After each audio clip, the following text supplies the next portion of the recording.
Right now, without you feeling a single thing, trillions of particles are passing straight through your body, through your skin, through your bones, through the quiet, steady beat of your own heart, and out the other side into the dark, without ever once disturbing you. You have never felt it happen, not once, in your entire life. And yet, it is happening right now as you listen to this sentence. That is the world we are about to enter tonight. Welcome back to another quiet night here on The Sleepy Scientist. If this is your first time with us, welcome. We're glad you found your way here. Close your eyes. Not yet all the way. Just let them grow heavy. Tonight, we are not going anywhere. We are simply going to sit very still and let the smallest things in the universe carry us into sleep. There is a strange comfort hidden inside physics, a comfort that most people never find because they think of physics as something sharp, something for exams, something for anxious minds late at night trying to remember an equation. But tonight, we are going to do the opposite. We are going to slow everything down, so slow that even light will seem to be resting. We are going to talk about quantum physics, the physics of the very, very small, not to teach it to you the way a professor would, but to let it hold you gently, the way gravity holds a leaf, falling softly through still air. So take a breath in and let it out slowly. There is nowhere you need to be. There is nothing you need to remember. Maybe you are here tonight, simply curious, comfortable, ready for an easy rest. Or maybe tonight is harder than that. Maybe there is pain somewhere in your body that has been making sleep difficult. Maybe your mind has been busy, circling the same worries long after you wished it would stop. Maybe you are working a strange, tired shift, and the rest of the world is asleep while you are not.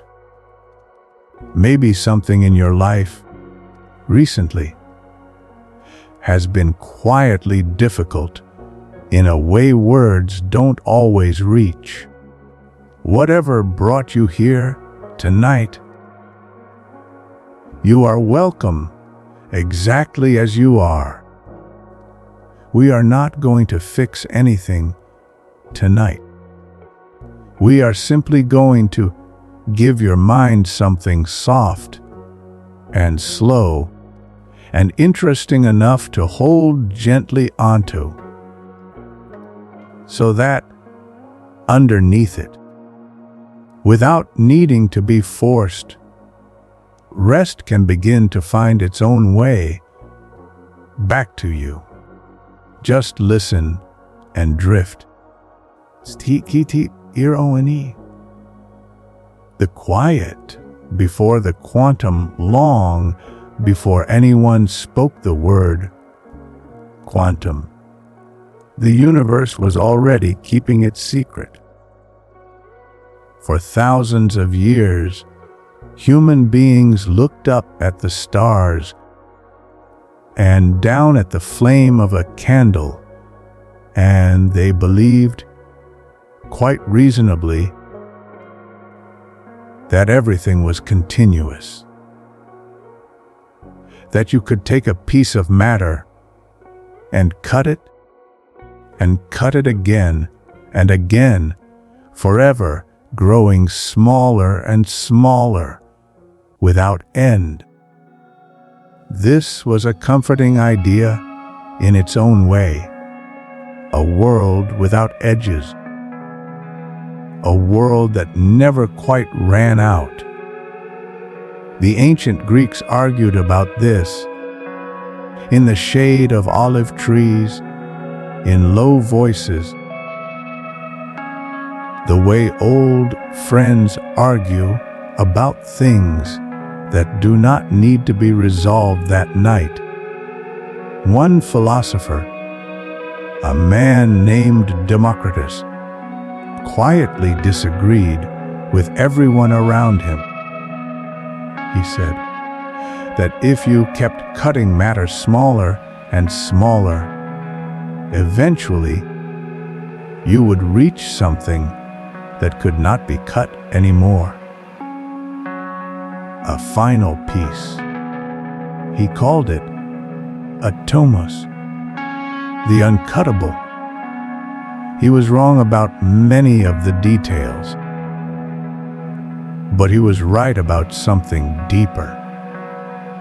That the universe, underneath its smooth appearance, was made of small, discrete pieces.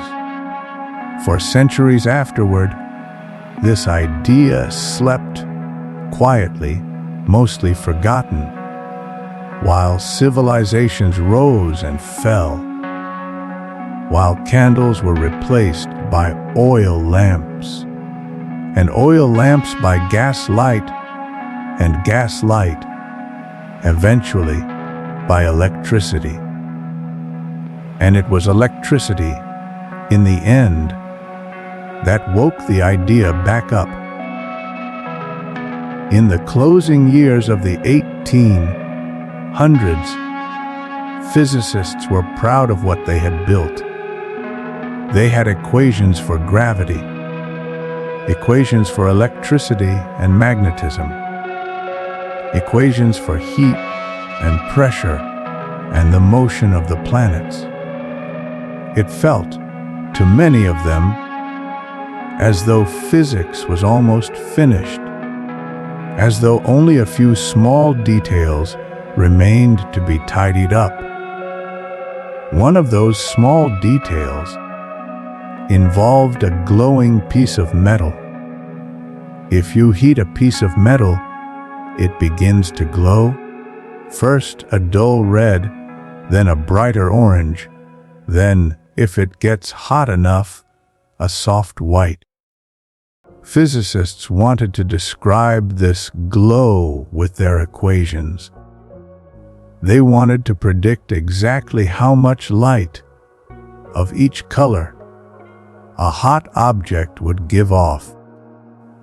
But when they tried to predict the very high energy end of the light, the blues, the violets, the invisible ultraviolet, their equations gave an answer so absurd, it almost seems like a joke looking back.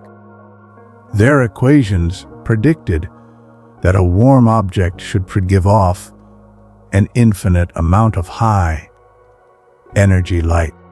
Infinite. An ordinary fireplace, according to the old equations, should have been pouring out infinite ultraviolet radiation, infinite X-rays, infinite gamma rays, enough to overwhelm the entire universe. Physicists called this failure, with a certain dark humor, the ultraviolet catastrophe. Of course, nothing like this actually happened. You could sit by a fire, and nothing would harm you. The universe, quite clearly, was not ending every time someone lit a candle, which meant the equations were wrong. Something somewhere was placing a limit on how much energy could be given off. Something was stopping the catastrophe before it began. In the year 1900, a German physicist named Max Planck, a careful, conservative man who did not particularly enjoy overturning old ideas, found a strange mathematical trick that solved the problem. He proposed, almost reluctantly, that energy was not smooth and continuous the way everyone assumed. He proposed that energy came in small, discrete packets, tiny, indivisible units. He called them quanta, from the Latin word for how much. If you assumed that light and heat could only be given off in these small packets, rather than in a smooth, continuous stream, the terrifying infinities disappeared. The equations suddenly matched reality. Planck himself did not fully believe his own idea at first. He treated it as a mathematical convenience, a trick to make the numbers work. He did not yet understand that he had opened a door, quietly, almost by accident, into an entirely different universe than the one everyone believed they were living in. That door would not close again, and on the other side of it, waiting patiently, was a version of reality so strange, so unlike anything human beings had ever imagined, that it would take physicists 30 more years just to begin to describe it properly. But for now, just rest with this first idea. Energy comes in small packets. The universe, underneath its smooth surface, is made of tiny, countable steps, like grains of sand. In and out. Small, discrete, countable. Let that idea settle over you like a blanket while we move gently into the next room of this story. CRTWO, the light that behaves like rain, and the light that behaves like water. There is an old question that scientists argued about for hundreds of years, quietly, in letters and lecture halls, long before quantum mechanics existed at all. The question was simple to ask and almost impossible to answer. What is light actually made of? Isaac Newton in the 1600s believed that light was made of tiny particles, little bullets, invisibly small, streaming out from a candle or the sun, bouncing off surfaces, entering our eyes. Around the same time, a Dutch scientist named Christian Huygens disagreed. He believed light was a wave, like ripples spreading out across the surface of a still pond after a stone is dropped into it. For a while, Newton's particle idea won out, mostly because Newton was, well, Newton. His reputation carried enormous weight. But slowly, over the following century, evidence began to pile up in favor of the wave. In 1801, an English scientist named Thomas Young performed an experiment so elegant, so simple, that you could recreate it today with little more than a candle, a piece of cardboard, and two thin slits cut carefully into it. He shone light through the two slits and let it fall onto a screen on the other side. If light were made of simple particles, like tiny bullets, you would expect to see two bright stripes on the screen. One stripe lined up with each slit. But that is not what Young saw. Instead, he saw a whole pattern of stripes, bright stripes and dark stripes alternating. Again and again, like the ribs of a seashell, spreading out across the screen. This is exactly what happens when two sets of ripples spreading out from two different points meet each other and interfere. Where two crests of a wave meet, they add together and the light grows brighter. Where a crest meets a trough, they cancel out and darkness appears. Light, it seemed, was unmistakably a wave. For the next 100 years, this became the accepted truth. Light was a wave, a disturbance rippling through space, the way sound is a disturbance rippling through air.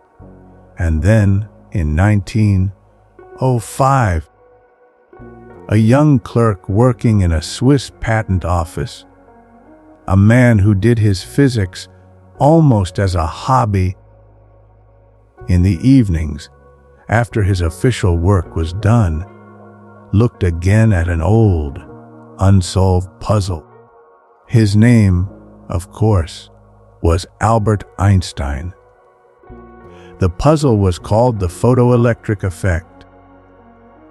When light shines on certain metals, it can knock electrons loose from the surface, the way wind can knock leaves loose from a tree. But there was something strange about this effect, something that made no sense if light was purely a wave. If you made the light brighter, like turning up the intensity of rainfall, you would expect more electrons to be knocked loose, and each one to be knocked loose with more energy, the way heavier rain hits the ground harder. But that is not what happened. Instead, making the light brighter only increased the number of electrons knocked loose. It did not increase the energy of each individual electron at all. What did increase the energy was changing the color of the light.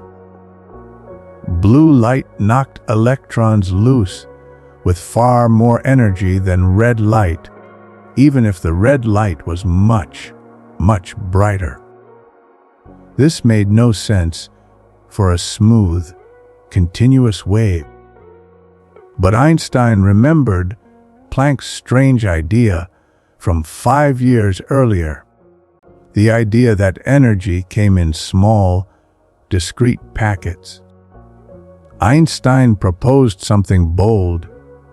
He proposed that light itself, not just heat, was made of these small packets, discrete little bundles of energy, later called photons, and the energy of each individual photon depended on its color, its frequency, not on how many photons there were.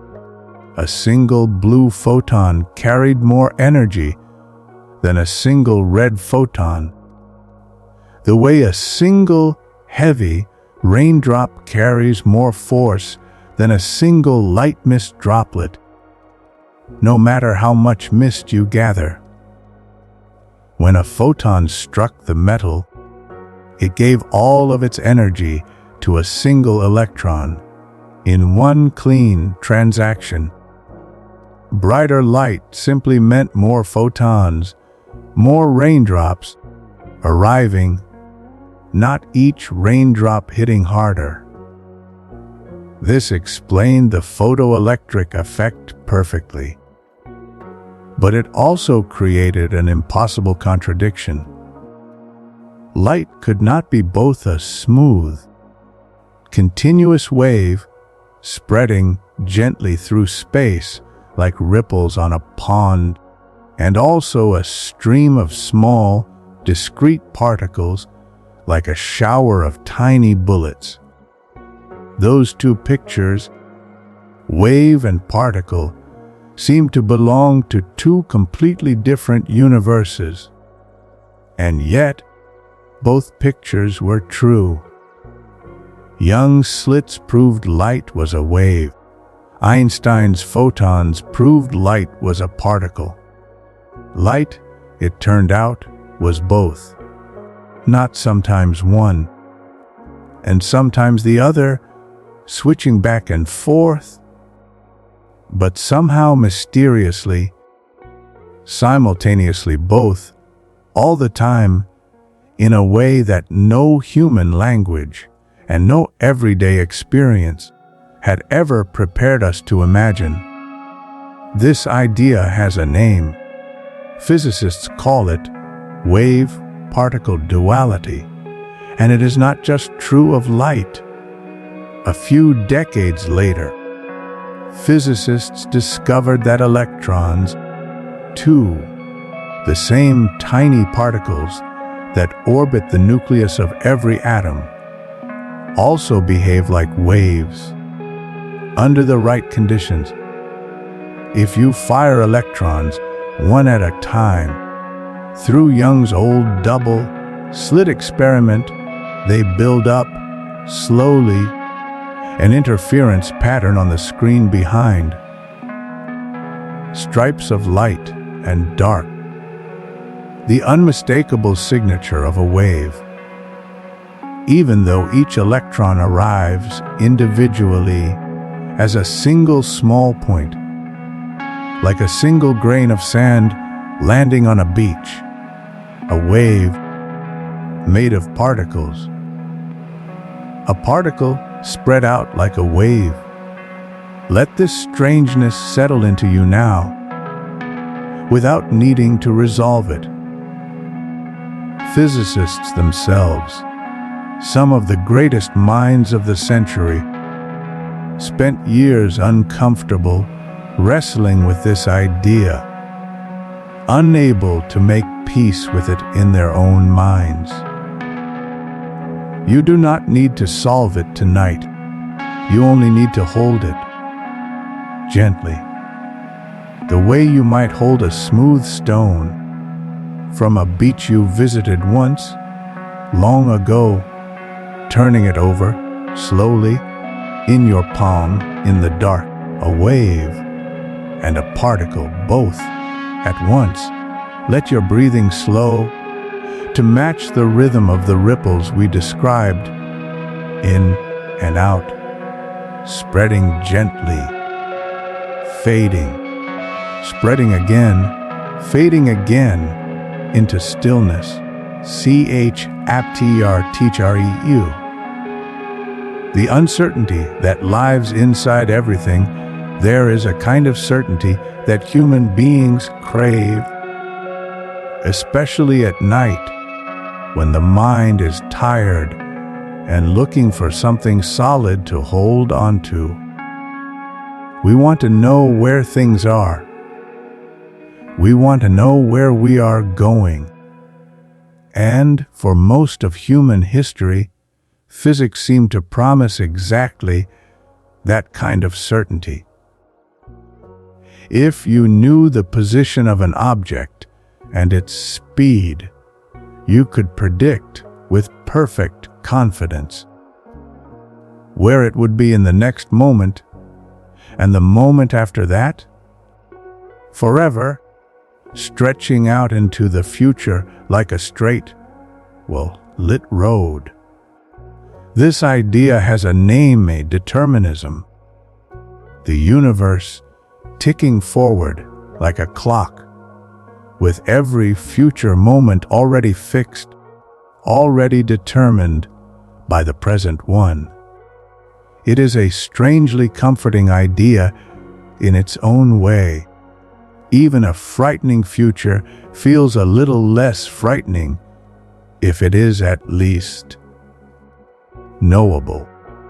But in the 1920s, a young German physicist named Werner Heisenberg discovered something that quietly, permanently closed that straight, well-lit road. He was trying to describe the position and the motion of an electron using the strange new mathematics of quantum theory, and he found something deeply strange buried inside the equations, something that no one had expected.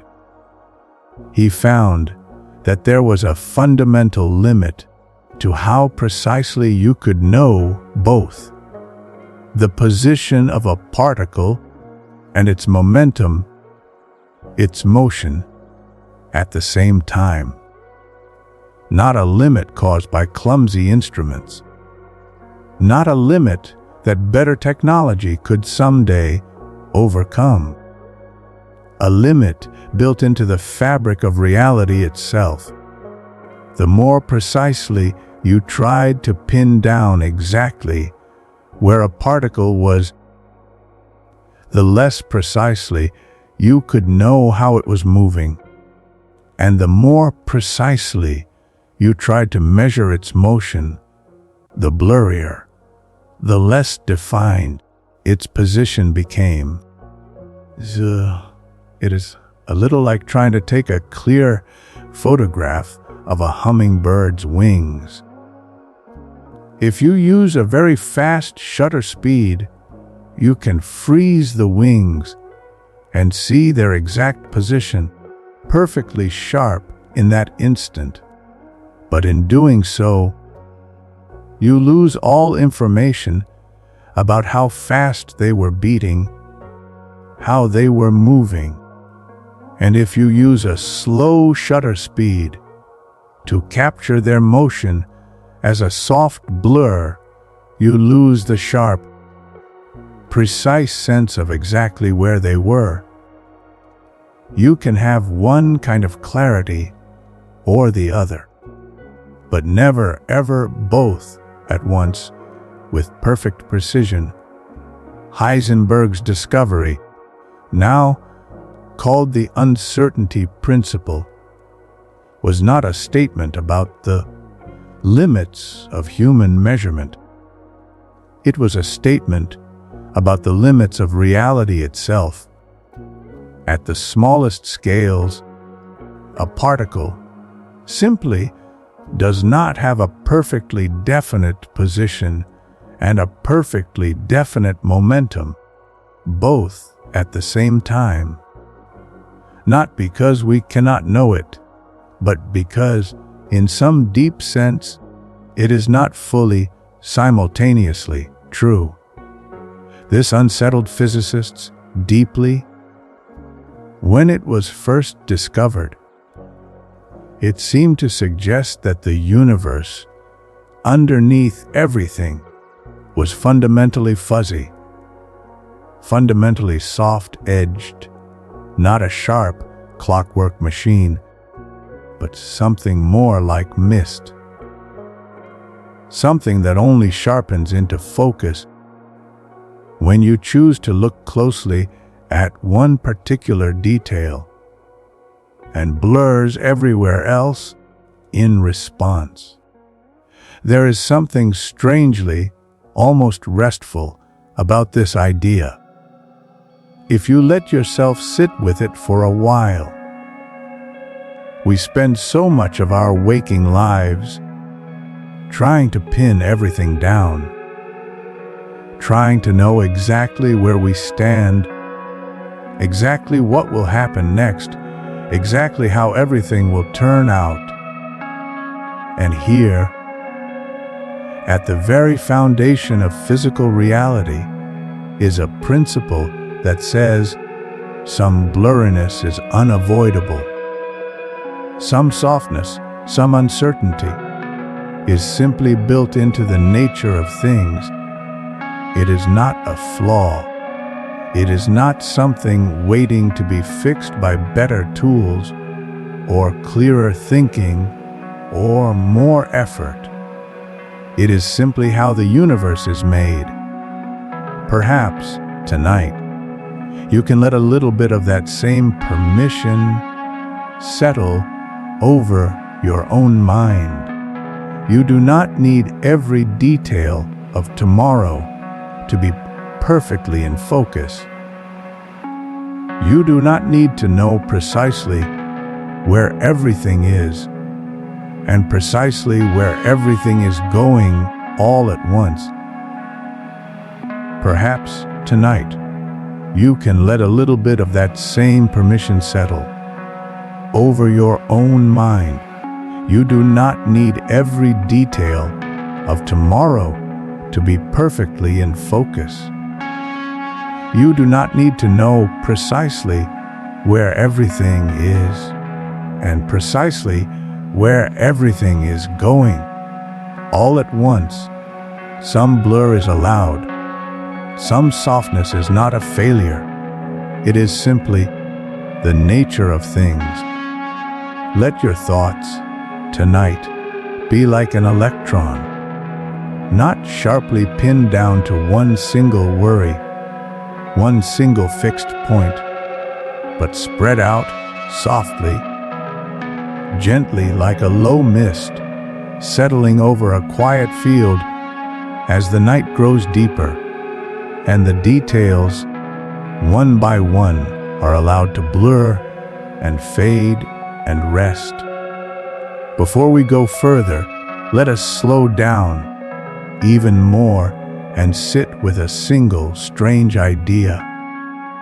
In the ordinary world, the world of chairs and cups and closed doors, an object is always definitely in one place. Your body, right now, resting on your bed, is in exactly one place, not scattered across the room, not partly on the ceiling and partly on the floor and partly out in the hallway. One place, definite, solid. This seems so obvious, so unquestionable, that it hardly seems worth mentioning. And yet, at the scale of atoms and electrons and photons, this simple, obvious fact turns out not to be true. Before you look at it, before you measure it, before anything interacts with it and forces it to decide, a quantum particle does not exist in one definite place. Instead, it exists in a strange and mathematically precise way, in many possible places, all at once. Not because it is moving very fast and simply switching between them too quickly for us to notice. Not because we are simply ignorant of which place it is, really, in. It genuinely, physically, occupies many possibilities simultaneously. Physicists call this superposition. Imagine, for a moment, a coin spinning in the air. While it spins before it lands, it is not simply heads, and it is not simply tails in some strange sense. While it is spinning, it is a blend of both possibilities at once. Only when it lands, only when it is observed, does it settle into one definite outcome.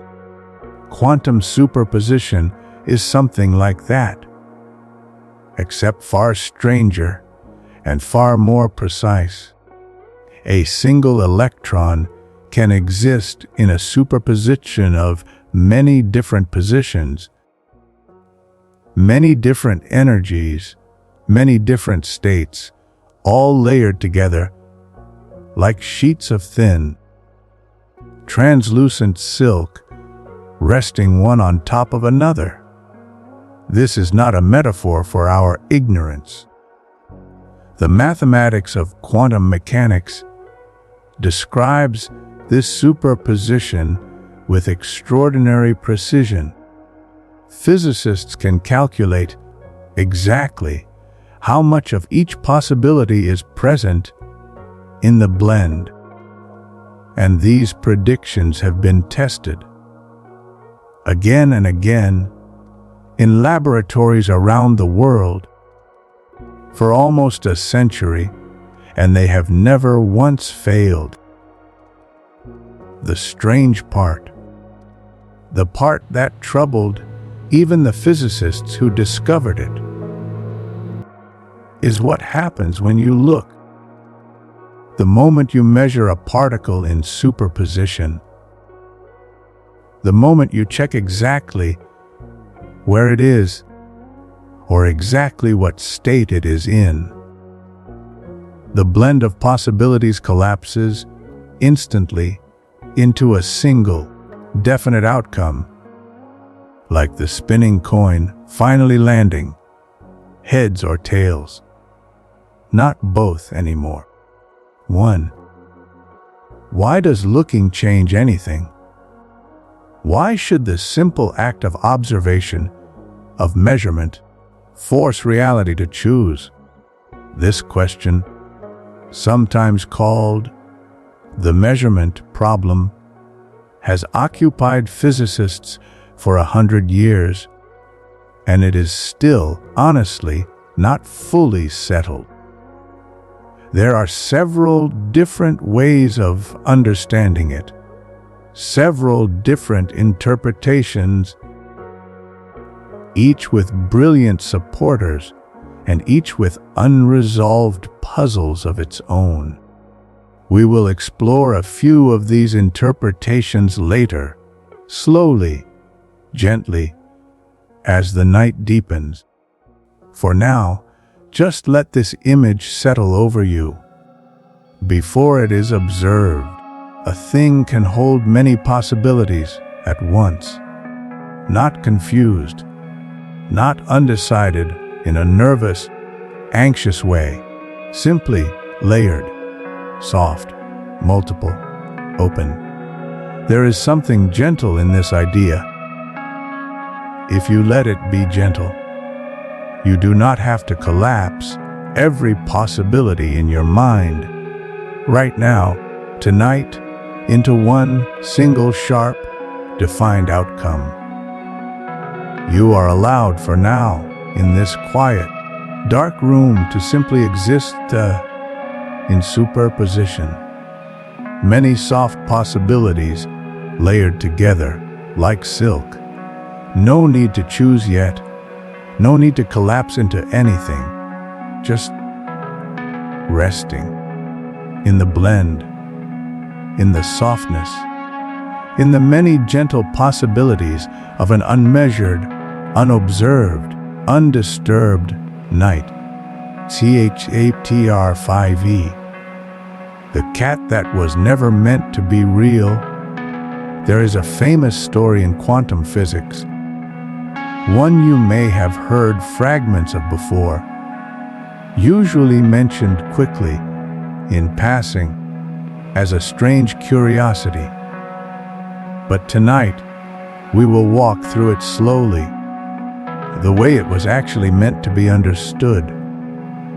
In 1935, an Austrian physicist named Erwin Schrödinger grew frustrated with how quantum superposition was being talked about and casually applied to the tiny world of atoms and electrons.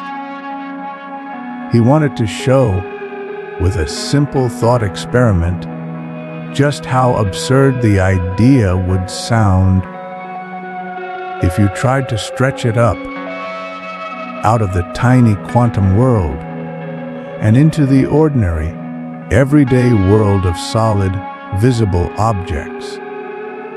He never intended for anyone to actually perform this experiment. He intended it as a kind of gentle, philosophical joke, a warning, really, about taking quantum superposition too literally, too far. Imagine, he said, a closed box, sealed completely, so that nothing inside can be seen or known from the outside. Inside the box, place a cat. Alongside the cat, place a small amount of radioactive material. Radioactive atoms decay randomly. A genuinely, fundamentally random quantum process, governed by the same strange uncertainty we discussed earlier. There is no way, even in principle, to know exactly when a single radioactive atom will decay. You can only know the probability over a given span of time. Rig the box so that if, and only if, the radioactive atom decays, a small hammer is triggered, which breaks a vial of poison, which sadly kills the cat. Now, close the box and wait exactly 1 hour. In that hour, there is precisely a 50% chance the atom has decayed, and precisely a 50% chance it has not. Here is Schrödinger's unsettling question. According to the strict, literal mathematics of quantum superposition, the same mathematics that says an unobserved electron exists in many positions at once, the radioactive atom, before anyone opens the box, exists in a superposition of decayed and not decayed, blended together.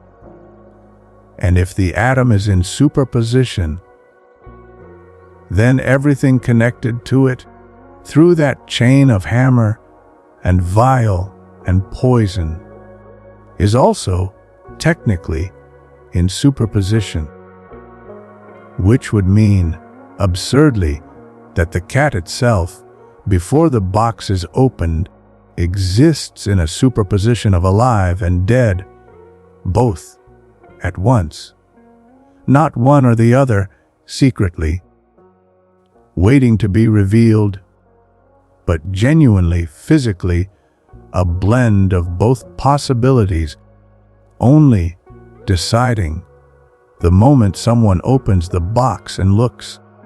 Schrödinger intended this as a reduction to absurdity. Cats, he was quite sure, are never both alive and dead at the same time. That is simply not how cats work. In the world we actually experience, and yet, remarkably, almost 100 years later, physicists still do not fully agree on exactly why this thought experiment fails to describe reality, or rather, exactly where, along the chain from tiny atom to large, visible cat, the strange blended superposition breaks down and a single, definite outcome takes over. Different physicists answer this question in genuinely different ways, and we will gently walk through a few of these answers later in our story without needing to settle on a single one tonight. But for now, simply hold the image, a closed box. Inside, two possibilities resting together unresolved, neither one yet true, neither one yet false. There is something oddly very close to sleep in this image, if you let it be close. Right now, in this dark, quiet room, you two are, in a sense, inside a kind of closed box. tomorrow has not yet been observed. It has not yet collapsed into one single, definite outcome. It still exists for you as a soft blend of possibilities, unresolved, unmeasured, ready to unfold in whichever way it eventually will. You do not need to open the box tonight. You do not need to collapse the possibilities and force a single, sharp outcome right now. In the dark, let tomorrow remain for a while longer, gently unopened, superposed, undecided, soft. Let the cat sleep, undisturbed inside its box, and let yourself, too, rest undisturbed inside the quiet, unopened box of tonight. Captar sax, the thread between two particles. Now we come to one of the strangest and most beautiful discoveries in all of physics. A phenomenon so strange that Einstein himself, one of the great architects of modern physics, refused for the rest of his life to fully accept it. He called it, with clear disapproval, spooky action at a distance. To understand it, imagine two particles, two electrons, perhaps, that are created together at the same moment through the same physical process. Something in their creation links them in a deep and permanent way, no matter how far apart they later travel. This link is called entanglement. Here is the strange part. Once two particles are entangled, measuring a property of one particle, instantly, immediately, with no delay at all, determines the corresponding property of the other particle, even if that other particle is now on the far side of the room, or the far side of the planet, or, in principle, the far side of the galaxy. This is not a slow signal, traveling at the speed of light, like a radio wave. It is not information sent and received the way a letter travels from one place to another. It appears, instead, to be instantaneous. The moment you measure one particle, the other particle's corresponding property is determined immediately, no matter the distance between them. Einstein found this deeply troubling. His entire theory of relativity was built on the idea that nothing, no signal, no influence, no information could travel faster than the speed of light. Instantaneous influence across any distance seemed to violate this deep principle. He believed, for most of his life, that entanglement must be an illusion. He believed that the particles must actually carry some hidden, predetermined property, decided at the moment they were created, like two gloves packed into two separate boxes and sent to opposite ends of the world. If you open one box and find a left-hand glove, you instantly know the other box contains a right-hand glove. Not because of any spooky, instant communication, but simply because the outcome was decided quietly long before, at the moment of packing. For decades, this remained an open, unresolved philosophical question. Was entanglement genuine, spooky, instantaneous correlation? Or was it simply a case of hidden, pre-decided properties, like the gloves in their boxes? In the 1960s, a physicist named John Stuart Bell found a way to actually test the difference mathematically.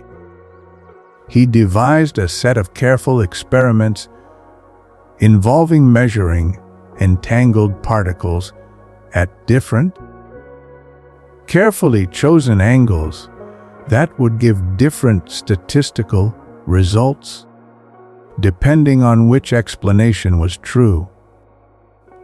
Over the following decades, these experiments were performed again and again with increasing precision by physicists around the world.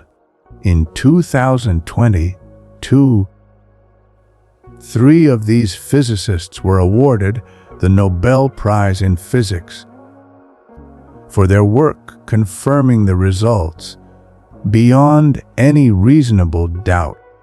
The gloves in box's explanation was wrong. Entanglement is real, genuine, not an illusion of hidden, pre-decided properties.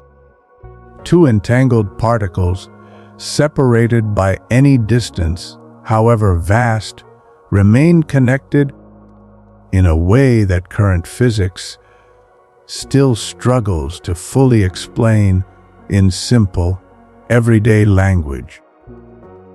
It is important to say clearly, this strange connection cannot be used to send an actual message faster than light.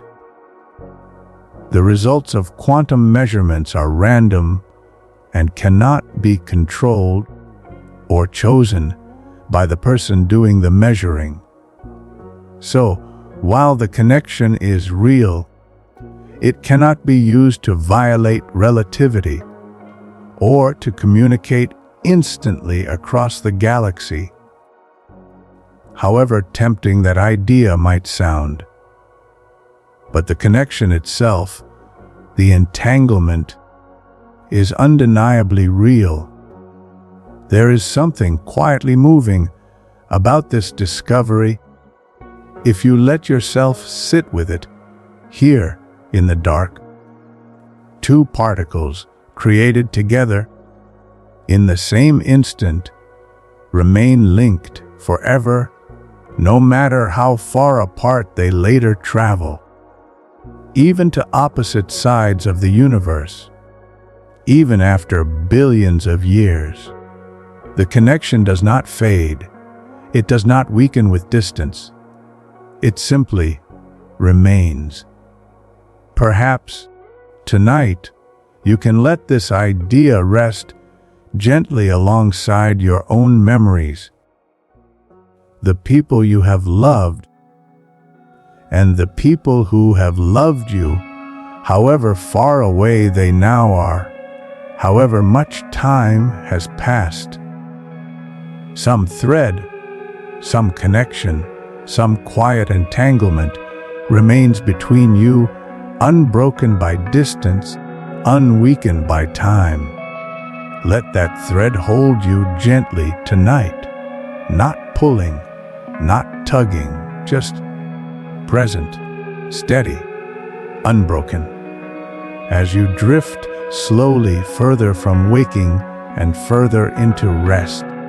CTR, CVM. Walking through walls, there is a small, quiet miracle that happens constantly, all around you, all the time, without anyone noticing.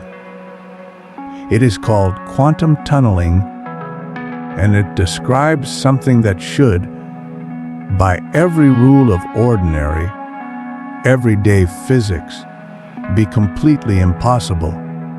Imagine a ball rolling toward a hill. If the ball does not have enough energy, enough speed to climb over the top of the hill, it will simply roll back down the way it came. This is obvious. This is how the world works. You cannot pass through a barrier unless you have enough energy to go over it or around it. But at the quantum scale, this rule quietly, strangely, breaks down. Because a particle, remember, is not simply a small, solid ball.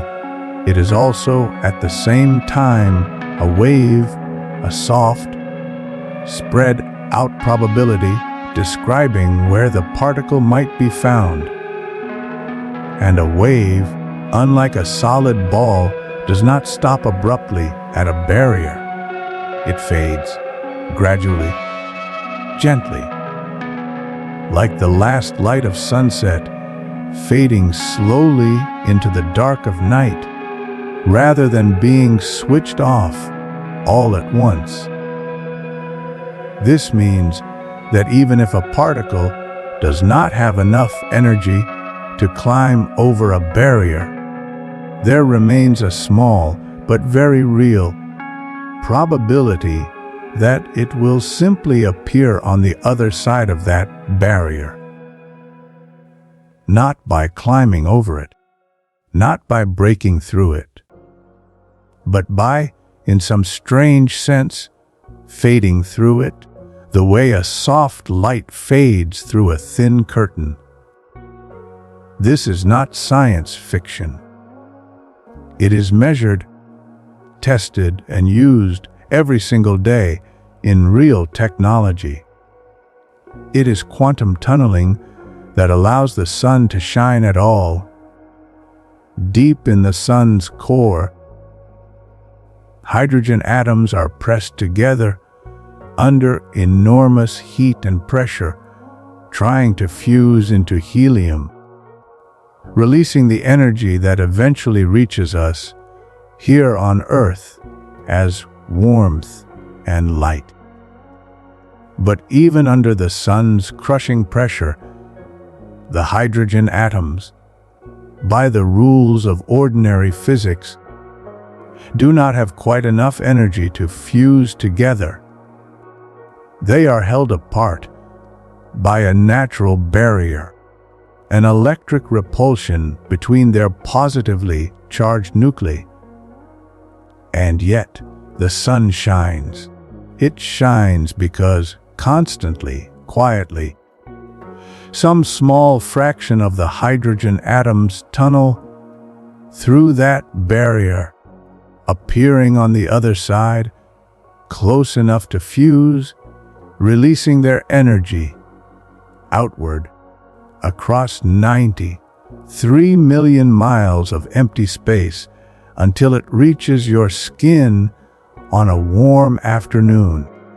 As sunlight, every beam of sunlight that has ever warmed you began as a quiet, impossible act of tunneling. Tunneling is also, quietly, at work inside the very device you might be listening to this story on. The modern flash memory, used in phones and computers and solid-state drives, relies directly on quantum tunneling to store and retrieve information. There is something worth holding on to in this idea as you drift. Sometimes in ordinary life, a barrier seems absolute, too high to climb, too solid to break through. And yet, the universe itself, at its deepest level, tells a quieter story. That barriers are not always as absolute as they appear. That sometimes, softly, gradually, without force, without struggle, a way through appears, not by overpowering the wall, but simply by existing softly as a wave, patient enough, spread out enough to find the place where the barrier is thin. You do not need to force your way through anything tonight. Simply soften, spread out gently, like a wave fading toward the edges of your thoughts, and trust that even walls that seem solid and certain are, underneath everything, a little more permeable than they first appear. Saptreight. The strange question of who is watching. We touched on this question earlier, gently, in the story of the cat, and we return to it now because it lies at the very heart of quantum physics, and because different physicists, brilliant, careful people, have answered it in genuinely different ways. The question is this: what exactly causes a quantum superposition, a soft blend of many possibilities, to collapse into one single definite outcome? The simplest, earliest answer, developed mostly in the city of Copenhagen in the 1920s by a group of physicists that included Niels Bohr and Werner Heisenberg, is now called the Copenhagen Interpretation. According to this view, a quantum system remains in superposition until it is measured, until it interacts in some meaningful way with a large classical measuring device or an observer. At that moment, the superposition collapses seemingly instantaneously into one definite outcome, and the probabilities described by the wave function simply tell you the odds of each possible outcome occurring.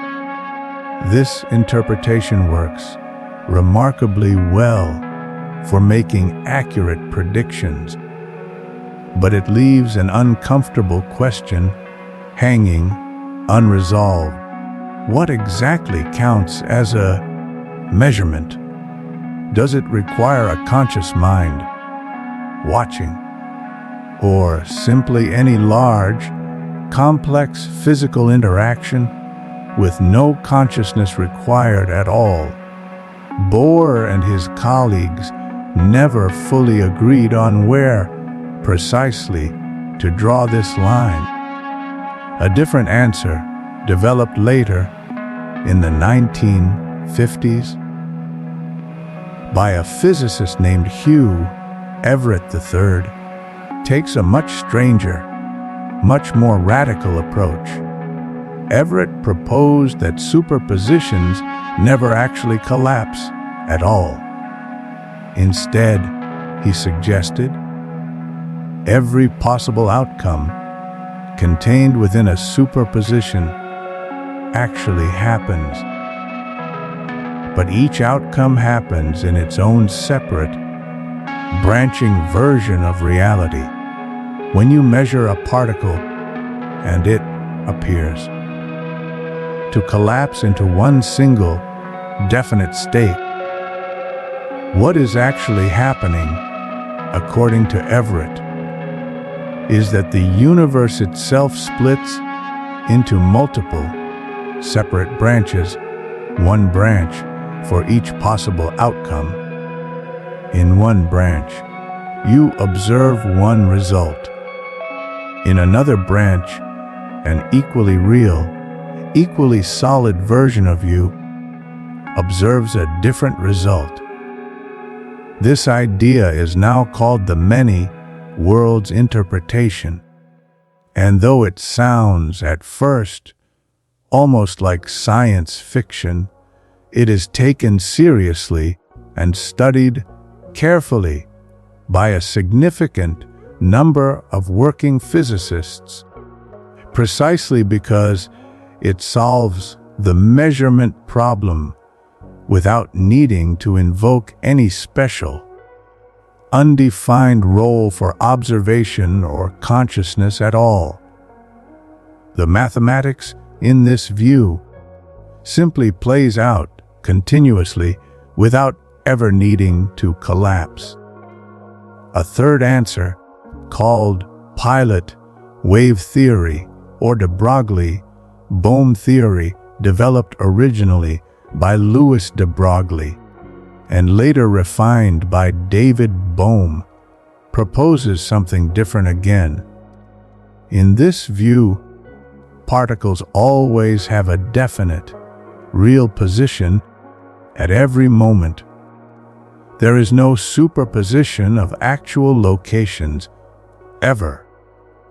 But each particle is guided, invisibly, by an accompanying wave, spread out through space, which determines the probabilities of where the particle is likely to be found and steers its motion in a way that reproduces all the strange, wave-like behavior we observe, including the interference patterns from the Double-Slit Experiment. There are other interpretations too, quieter, less discussed, each with their own careful defenders, each attempting, in their own way, to answer the same deep question: what is actually, physically, happening underneath the mathematics when we say a particle exists in superposition? Remarkably, all of these interpretations make exactly the same experimental predictions. There is no experiment currently known that can distinguish between them. They agree perfectly on every number, every measurement, every observable outcome. And yet they tell profoundly different stories about the underlying nature of reality itself. Physicists have lived with this unresolved disagreement for almost 100 years now, and the field continues quietly, patiently, without needing to resolve it, to make extraordinary, precise, reliable predictions used in your phone, your computer, your hospital's medical imaging machines, and the satellites that guide you home. There is a kind of peace worth noticing in this fact. Sometimes, the deepest questions do not need to be resolved in order for us to move forward gently, capably, through our lives. You do not need to know tonight which interpretation of reality is correct. You do not need to resolve every deep question before you are allowed to rest. The particle continues on, whether or not you have decided how to picture it. And so can you, CHTR-NE, the fields beneath everything so far. We have spoken about particles, electrons, photons, atoms, as though they were the most basic building blocks of reality. Small, definite objects, however strangely they may behave. But as physics developed further, through the middle of the 20th century, a deeper, quieter picture began to emerge. A picture in which particles themselves are not the most fundamental thing at all. Underneath the particles are fields. A field in physics is simply something that has a value at every single point in space. You are already familiar with one kind of field, even if you have never called it that. The temperature in a room is a field. At every point in the room, there is a particular temperature, warmer near the radiator, cooler near the window, a smooth, continuous value spread out, filling the entire space. Quantum field theory proposes something remarkable. It proposes that at the most fundamental level, reality is made not of particles, but of fields, invisible, continuous fields filling all of space, everywhere, at all times. There is an electron field filling the entire universe. There is a photon field filling the entire universe. There is a field for every single type of particle that exists, and what we call a particle. An electron, a photon, a quark is simply a small, localized disturbance, a ripple, a vibration in its corresponding field. The way a single wave, rising briefly from the surface of the ocean, is not a separate thing from the ocean itself, but simply a temporary, local disturbance in a much larger, continuous body of water. An electron is not a small ball traveling through empty space. It is a ripple in the electron field that fills empty space. This picture solves a great deal.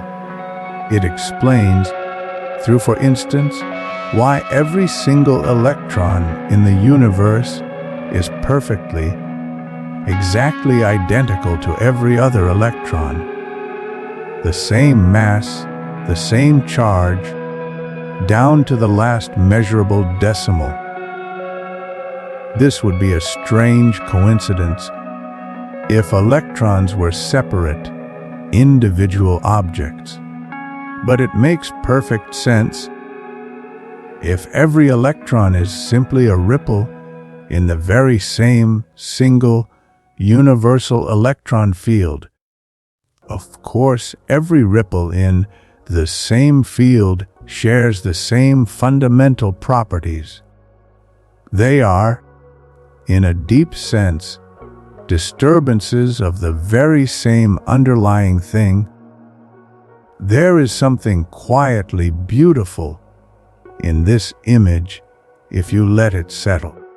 Beneath the apparent separateness of things, this electron and that electron, this photon and that photon, there is a deeper, unified field, continuous, unbroken, filling all of space, of which every particle is simply a temporary, local ripple. Even what we call empty space is not truly empty in this picture.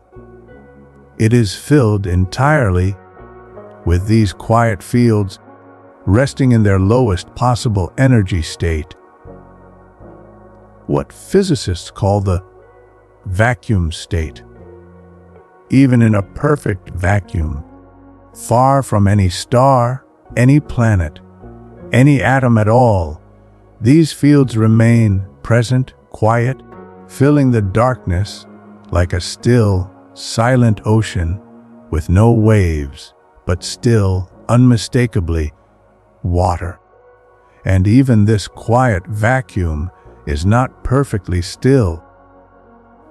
Because of the uncertainty principle we discussed earlier, even the vacuum experiences tiny, fleeting fluctuations, small, temporary ripples appearing and disappearing almost as quickly as they arise.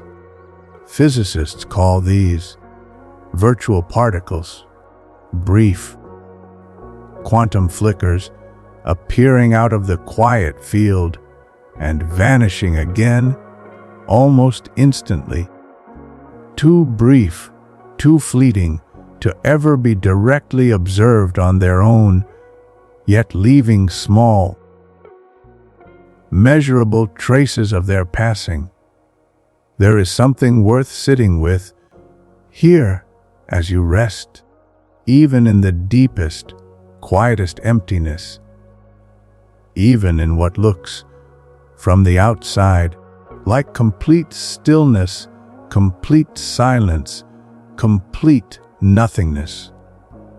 There is a gentle, constant, quiet activity underneath.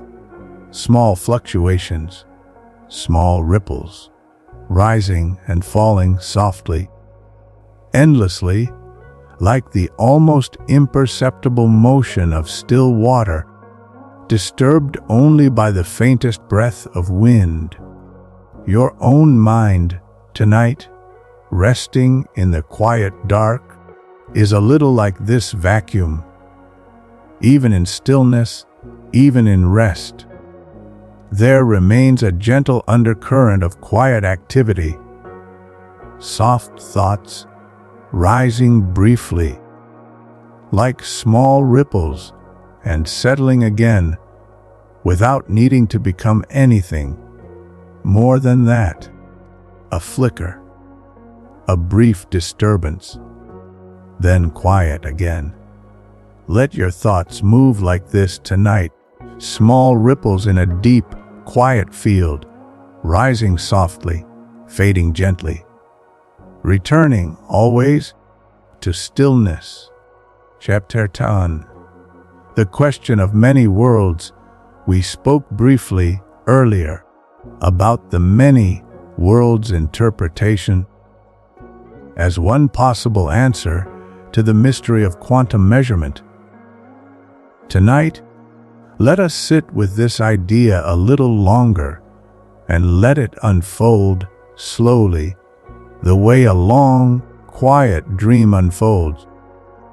If Everett's interpretation is correct, and a meaningful number of serious physicists believe it may well be,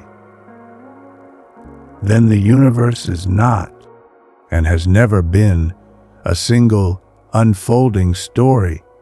Instead, every time a quantum event occurs, with more than one possible outcome, the decay or non-decay of a radioactive atom, the spin of an electron measured as up or down. The universe, in this view, does not choose one outcome and discard the rest. Instead, it splits. Both outcomes happen, fully, completely, each in its own separate branch, its own separate world, diverging quietly, invisibly, from the moment of the event onward. This is not a poetic metaphor. In Everett's original proposal, it is intended as a literal, mathematical description of what the equations of quantum mechanics actually describe. When taken at their most straightforward, most literal reading, without adding an extra, unexplained rule about collapse. And these branchings, according to this view, are happening constantly. Not just in physics laboratories with carefully arranged experiments. Every quantum event, anywhere in the universe, the radioactive decay of a distant atom, the quantum behavior of a photon striking your retina, every one of these events potentially causes a new branching, a new division into separate, equally real worlds. The number of branches over the history of the universe would be almost impossible to comprehend, uncountably, unimaginably vast. Somewhere in this picture, there may be a branch of reality almost identical to this one, except for one tiny quantum difference rippling outward slowly into slightly larger and larger differences over time. A branch where a single photon long ago struck a slightly different atom in a slightly different way, setting off a long, slow chain of tiny differences, eventually leading, perhaps, to an entirely different history. It is worth being honest. This interpretation remains genuinely debated among physicists. Some find it deeply compelling, mathematically elegant, philosophically clean. Others find it extravagant, difficult to reconcile with our basic intuitions about probability, and difficult, perhaps impossible, to ever test directly, since, by its very nature, we can never observe or communicate with the other branches. But whether or not it is literally true, there is something worth borrowing from this image tonight as a kind of gentle permission. If it is true, then every choice you did not make, every path you did not take, still exists somewhere, playing out quietly in its own separate branch of reality. Nothing is truly lost. Nothing is wasted or wrong forever. Every possibility, in some sense, gets to be real somewhere, even if not here, even if not in this particular branch, this particular version of your life. And if this idea is not literally true, if the universe, in the end, only ever takes one single path, and the others remain forever only possibilities, never realized, there is still something worth holding on to. Because you are here, now, in this branch, this version, this single unfolding path, resting quietly in the dark, and whatever other branches may or may not exist somewhere unreachable, this branch, this moment, this quiet, resting version of you is enough. Let this be the branch where you rest. Let this be the branch where you sleep. Whatever else may be unfolding elsewhere, invisibly, here now in this branch, it is simply time to rest. Say ERELVEN. Machines that think in superposition, let us step gently out of the deep philosophical questions for a while and rest instead on something more practical, something being built right now, quietly, in laboratories around the world. Quantum computing, an ordinary computer, the kind you might be listening to this story on, stores information as bits. Each bit is a small switch that can be in one of two states, a 0 or a 1, off or on. Every photograph, every song, every word of this very story, when stored on a computer, is broken down ultimately into an enormous number of these simple zeros and ones. A quantum computer works differently, in a way that draws directly on the ideas we have already explored tonight. Instead of ordinary bits, a quantum computer uses qubits, quantum bits. And, thanks to superposition, a single qubit is not limited to being simply 0 or simply 1. It can exist, instead, in a superposition of both 0 and 1 simultaneously. A soft, weighted blend of both possibilities at once. In exactly the same way an unobserved electron can exist in a blend of multiple positions. This gives quantum computers a strange and potentially very powerful ability. Because when you link multiple qubits together using entanglement, that deep, invisible thread we discussed earlier, connecting particles across any distance, the number of possibilities the system can represent simultaneously grows enormously, not doubling with each additional qubit, but multiplying exponentially. A modest quantum computer with only a few hundred well-behaved, entangled qubits could, in principle, represent more simultaneous possibilities than there are atoms in the entire observable universe. This does not mean quantum computers are simply faster, ordinary computers for every task.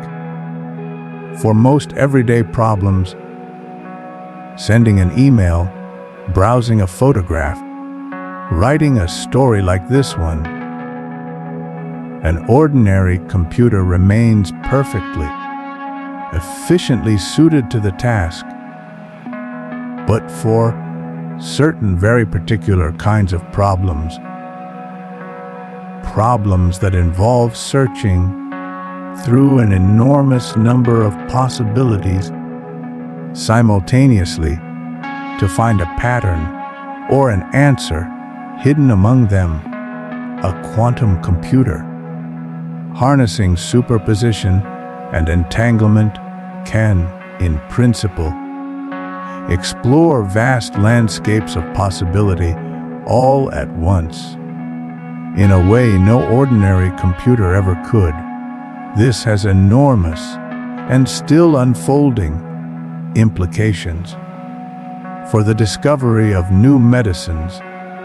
By simulating the quantum behavior of complex molecules far more accurately than ordinary computers can manage, for understanding the behavior of new materials atom by atom, for certain forms of cryptography and code breaking that rely on searching through vast spaces of numbers. Building a working, reliable quantum computer is extraordinarily difficult in practice. Qubits are fragile. The delicate superpositions they rely on can be destroyed by the slightest disturbance. A stray vibration, a tiny fluctuation in temperature, even the faint background radiation that fills all of space. Physicists call this fragile collapse decoherence, and protecting against it, keeping qubits cold enough, isolated enough, quiet enough to preserve their delicate quantum state, remains one of the great engineering challenges of our time. Some of the most advanced quantum computers being built today are cooled to temperatures colder than deep space itself, a fraction of a single degree above absolute zero, inside elaborate chambers of gold-plated copper, suspended and isolated from every possible source of outside disturbance.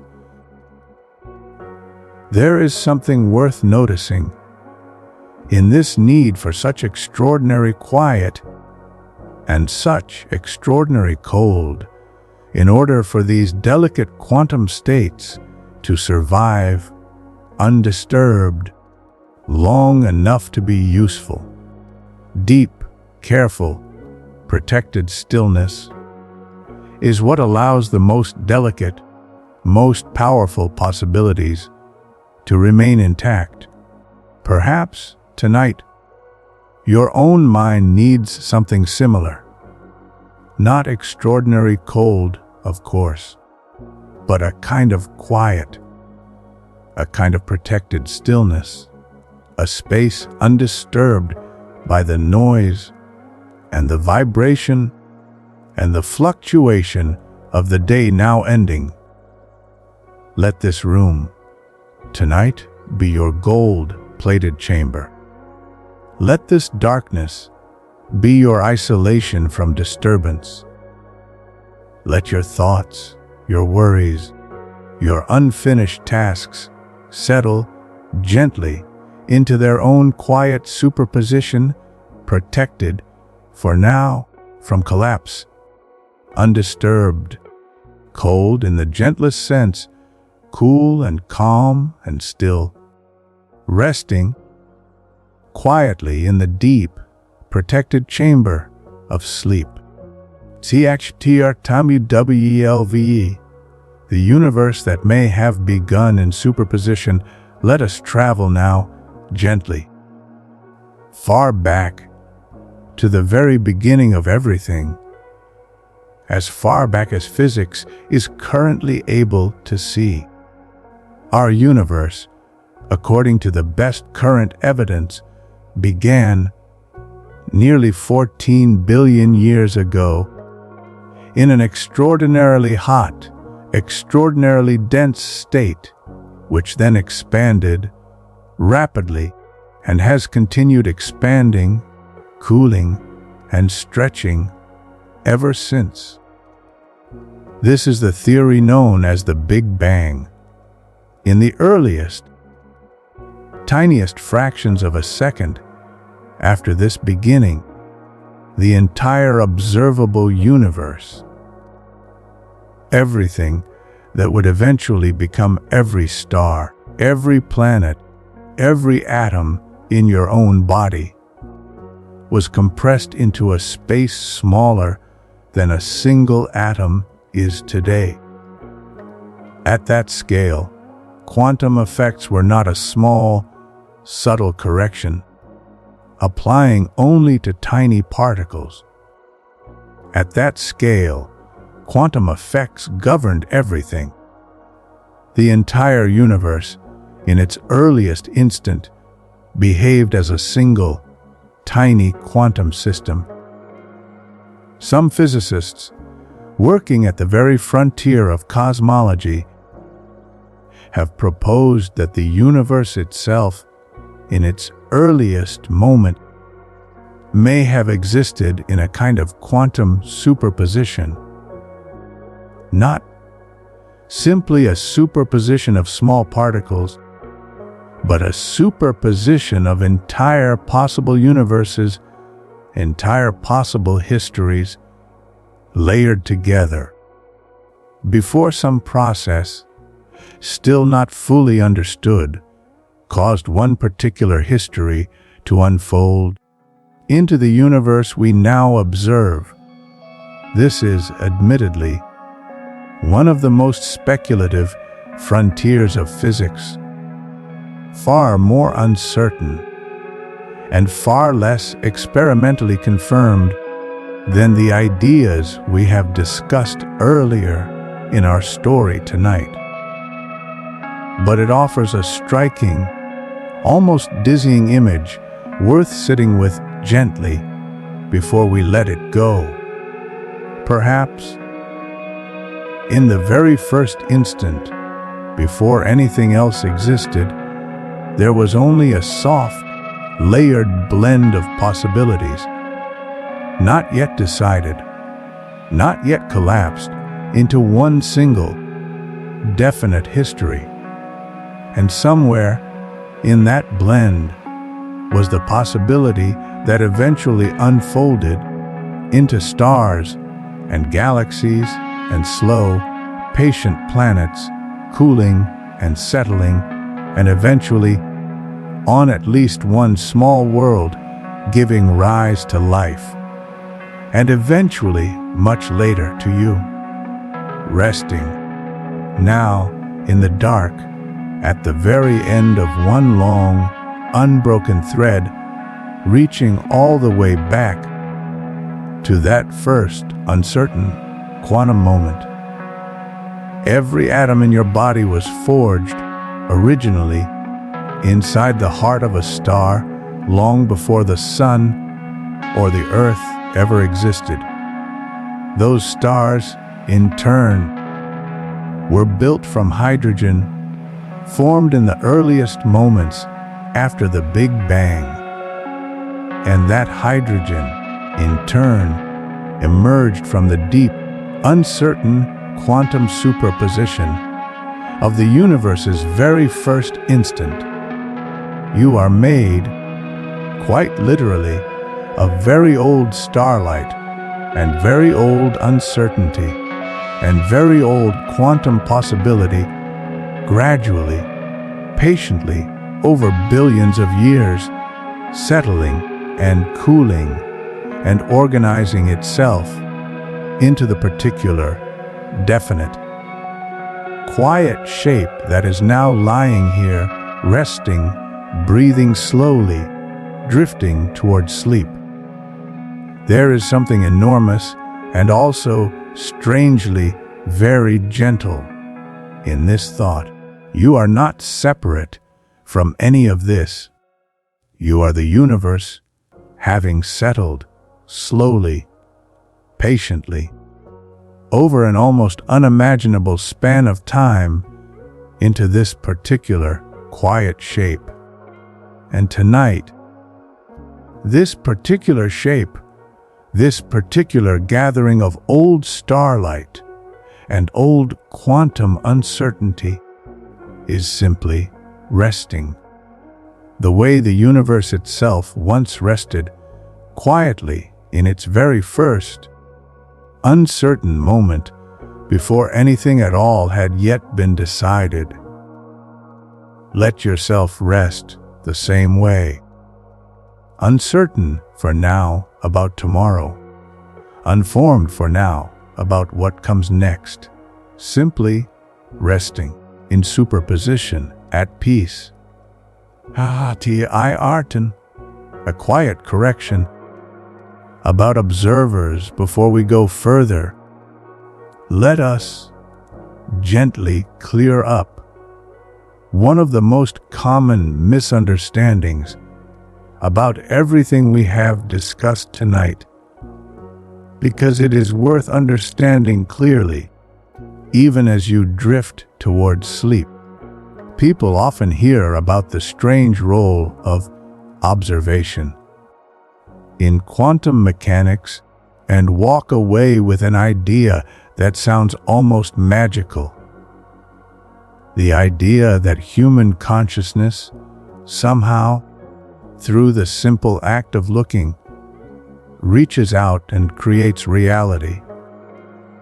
That nothing is truly real until a person specifically becomes aware of it. This is a beautiful idea in its own way, but it is not quite what physics actually shows us. When physicists speak of measurement or observation, causing a quantum superposition to resolve into a single, definite outcome, they are not, in almost all cases, talking about human consciousness at all. They are talking about any interaction between a delicate quantum system and a much larger, much more complicated system. A measuring device, a photon bouncing off a surface, even a single stray molecule of air drifting past. Any interaction complex enough and entangling enough with the wider environment tends to cause what physicists call decoherence, a loss of the delicate, layered superposition, spreading the information out into the wider world in a way that becomes, for all practical purposes, irreversible. A photographic plate does not need to be conscious to measure a particle striking it. A single photon of light bouncing off an electron does not need a person watching to disturb its delicate quantum state. Decoherence happens constantly, everywhere, whether or not any conscious mind is present or paying attention.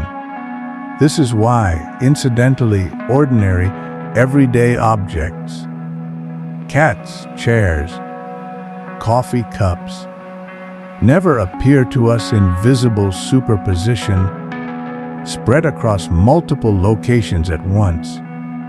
They are far too large, far too complex, far too constantly bombarded by stray photons and air molecules and thermal vibrations to ever hold onto a delicate quantum superposition for more than an unimaginably brief instant. The superposition collapses, or, in some interpretations, effectively becomes unobservable long before any conscious mind ever gets a chance to look. Consciousness, in other words, is not the special ingredient that makes quantum collapse happen. The universe is doing this kind of measuring constantly, everywhere, with or without us. There is a simple way to say this that some people find brings everything suddenly, quietly, into focus. To measure something at the quantum scale is not some separate, mysterious act added on top of ordinary physics. To measure something is simply to become entangled with it. When a photon strikes a detector, the detector's own particles become gently linked, entangled, with the state of that photon in exactly the same way two particles created together become linked, entangled with each other.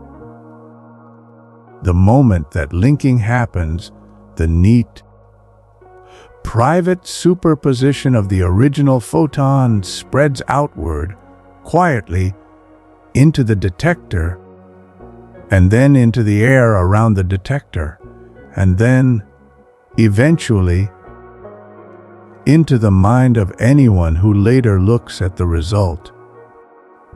An ever-widening web of entanglement in which the original, tidy blend of possibilities becomes so thoroughly shared, so thoroughly spread out among so many particles that it can never practically be gathered back together again.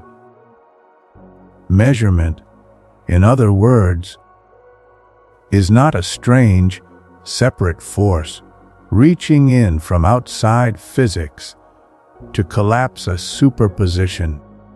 It is simply entanglement, doing what entanglement always quietly does, linking one thing to another, and then another, and then another, spreading gently outward until a private possibility becomes a shared, settled fact.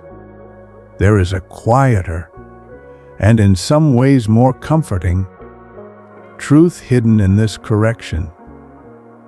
The world does not depend on you, personally, watching it.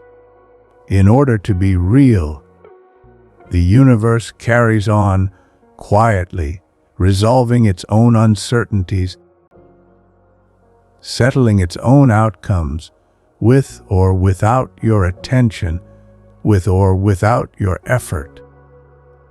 The world will still be here in the morning. The uncertainties of today will settle on their own schedule, whether or not you keep a careful, tired watch over them through the night. You are allowed to close your eyes. You are allowed to stop observing for a while. The universe does not need your vigilance in order to continue on quietly, resolving itself gently in the dark. CH2R 4Q1, where quantum physics meets the edge of time. One question almost everyone eventually asks when they first encounter quantum physics is how it connects to the other great pillar of modern physics, Einstein's theory of gravity, and the strange, warped landscape of black holes, and the beginning, and perhaps the end, of time itself. It is worth answering honestly and gently tonight. Quantum mechanics describes the very small atoms, particles, the delicate fields that underlie them. Einstein's general relativity describes the very large and the very massive, planets, stars, galaxies, and the way mass and energy gently curve the fabric of space and time itself, the way a heavy stone placed on a stretched sheet curves the sheet around it, guiding the path of anything that rolls nearby. For almost all of ordinary experience, these two descriptions never need to meet. Quantum mechanics governs your body's atoms. General relativity governs the Earth's gentle pull on your body, holding you down onto the mattress beneath you right now. But there are certain extreme places in the universe where both descriptions are needed at once, and where, frustratingly, they do not yet fit together cleanly. The center of a black hole is one such place. An enormous amount of mass, compressed into an impossibly small point, requires general relativity to describe its powerful gravity, and yet, at such a small scale, quantum effects should also clearly matter. When physicists try to combine the two descriptions, at this extreme point, the mathematics breaks down, producing nonsensical, infinite answers rather than clear, useful predictions. The very first instant of the Big Bang, which we touched on earlier tonight, is another such place. An entire universe, compressed into a space smaller than an atom, is precisely the kind of situation where both gravity and quantum mechanics should matter together, and where our current theories once again quietly fail to give a clean, reliable answer. Physicists have spent decades searching for a deeper theory, sometimes called quantum gravity, that would successfully merge these two great pillars of physics into a single, unified description. Several promising candidate approaches exist, including string theory and loop quantum gravity, each offering a different mathematical picture of how space and time themselves might be built, ultimately from some deeper quantum foundation. None of these approaches has yet been confirmed experimentally. This remains one of the most active and most difficult open frontiers in all of physics. There is something worth resting on. In this honest admission of incompleteness, even physics, humanity's most careful, most rigorously tested body of knowledge, does not yet have all the answers. There remain deep, genuine mysteries at the very edges of our understanding, patiently waiting, unresolved, for future generations to slowly, carefully work out. This is not a weakness in physics. It is, in its own way, a kind of honesty, a willingness to say clearly, we do not yet know, rather than pretending to a certainty that has not yet been earned. Perhaps you can borrow a little of that same honesty tonight for yourself. You do not need to have all the answers either. You do not need every part of your life to fit together cleanly into one single unified theory.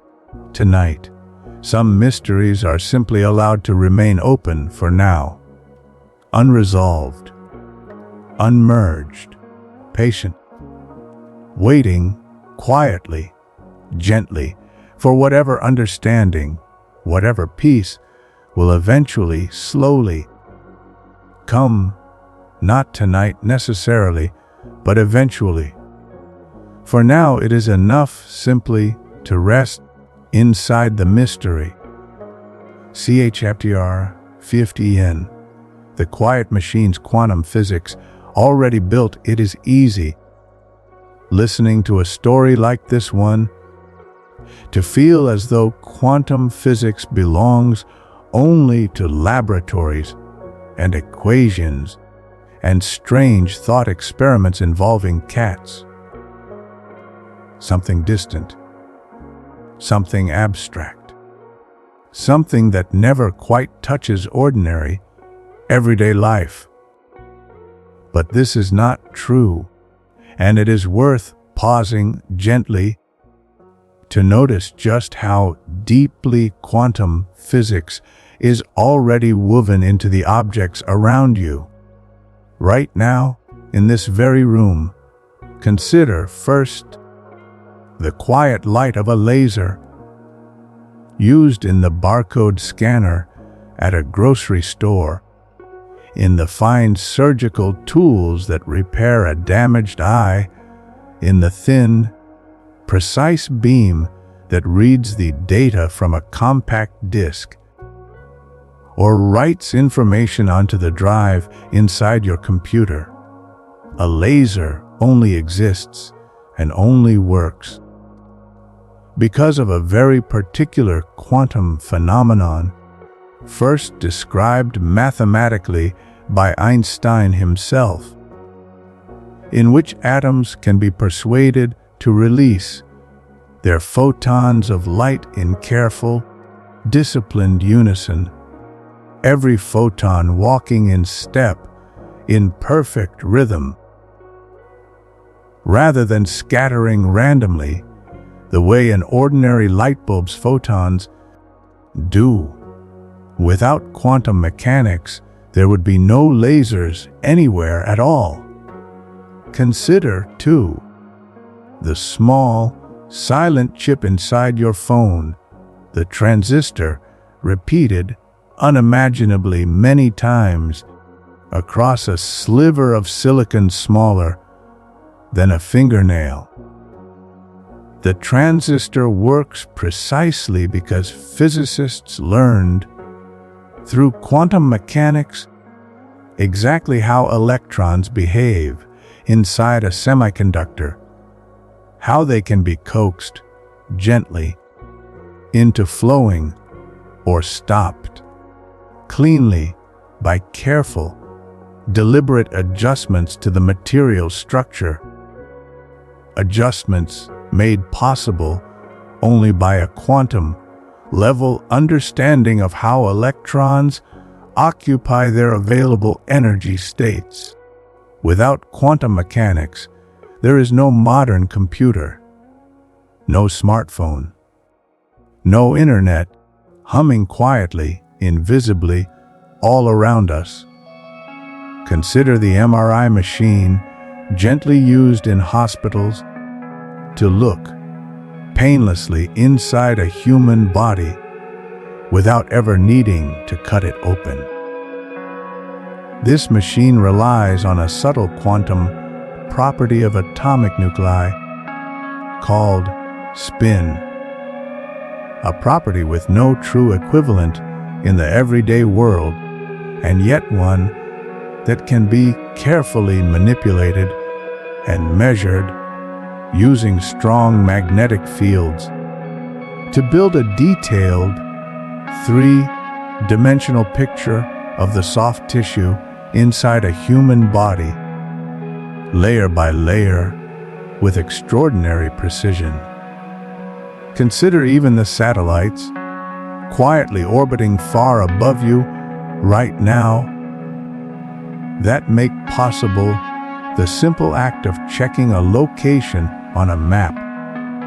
The atomic clocks aboard those satellites, clocks precise enough to lose less than a single second over many millions of years, rely directly on carefully controlled quantum transitions inside individual atoms, ticking with a regularity far beyond anything a mechanical clock could ever achieve. None of this is distant or abstract or confined only to laboratories. It is here, now, quietly present in the room around you, in the small, glowing screen you may have used earlier tonight, in the soft hum of any electronic device nearby, in the careful, invisible physics that keeps a satellite's clock steady. Far above the clouds, the strange, dreamlike world we have described tonight, of particles existing in many places at once, of entangled threads connecting distant objects, of walls that are not quite as solid as they seem, is not simply a story, or a metaphor, or a philosophical curiosity. It is the quiet, working foundation underneath almost everything modern and useful and comforting. In your daily life, the strangeness is not separate from the ordinary. The ordinary is built quietly, patiently, entirely out of the strangeness. Let that thought rest with you gently as you notice, perhaps, the small, quiet hum of some electronic device nearby, still running softly in the dark, itself, in its own small way, a quiet monument to 100 years of careful, patient quantum understanding. 6en, a gentle comparison Newton's certain world, and the soft world beneath it. Sometimes, the easiest way to understand something new is to gently compare it to something familiar. So, let us pause for a while and hold two worlds side by side in the quiet dark. The world Isaac Newton described 300 years ago, and the world quantum physics has since revealed underneath it. Newton's world is solid, dependable, almost architectural in its certainty. An object at rest stays at rest unless something pushes it. An object in motion continues in motion smoothly, predictably, unless something slows it down. If you know exactly where something is and exactly how fast it is moving, you can calculate with confidence exactly where it will be tomorrow and the day after and 1,000 years from now. It is a world built like a fine, old clock, every gear meshing precisely with the next, every future moment already quietly determined by the position of the gears right now. For everyday purposes, building a bridge, launching a rocket, predicting the tides, Newton's world remains extraordinarily accurate and extraordinarily useful. We still use his equations, gratefully, every single day. But quantum physics reveals a second world resting quietly beneath the first. A softer world. A world made not of solid, certain gears, but of soft, overlapping possibilities, probabilities, and blurred edges. In Newton's world, a coin is either heads or tails at every moment, whether you look at it or not. In the quantum world, beneath it, an unmeasured coin exists, genuinely as a soft blend of both, until the moment it is observed. In Newton's world, two distant objects are entirely separate, connected only by forces that take time to travel between them. In the quantum world, beneath it, two entangled particles remain linked instantly across any distance by a connection that seems to exist outside of ordinary space altogether. In Newton's world, a barrier is a barrier, solid, absolute, impossible to pass, without enough energy to climb over it. In the quantum world, beneath it, even a solid barrier is faintly permeable, faintly soft, allowing a small, patient probability of passing through unclimbed, unbroken. You might wonder, reasonably, which of these two worlds is the real one? The honest answer, discovered slowly, carefully, over the past 100 years, is that the quantum world is the deeper, more fundamental one, and Newton's solid, certain world is simply what the quantum world looks like from far enough away, averaged out over enough particles, enough collisions, enough decoherence, that all the soft, blurred edges smooth themselves out into what appears, from our ordinary vantage point, to be solid, dependable certainty. Newton was not wrong. He was simply describing the calm, still surface of a much deeper, much stranger ocean. A surface so smooth, so still, from where we stand, that for 300 years, no one even suspected the strange, soft currents moving quietly underneath. There is something worth carrying with you from this comparison tonight. The calm, solid surface of your own life, your daily routines, your dependable habits, the predictable shape of your days, rests quietly on top of something softer and stranger and more full of possibility underneath. You do not need to abandon the calm surface to benefit from remembering the deeper softness beneath it. You can rest tonight on the calm, solid surface of sleep, while some deeper, softer part of you underneath remains quietly, gently open to the wide, unmeasured field of possibility that tomorrow has not yet collapsed into. SHAPTR-CVM, small quiet lives, told through physics sometimes. The easiest way to remember a difficult idea is not through equations, but through the quiet story of the person who first found it. Physics, after all, was not discovered by machines.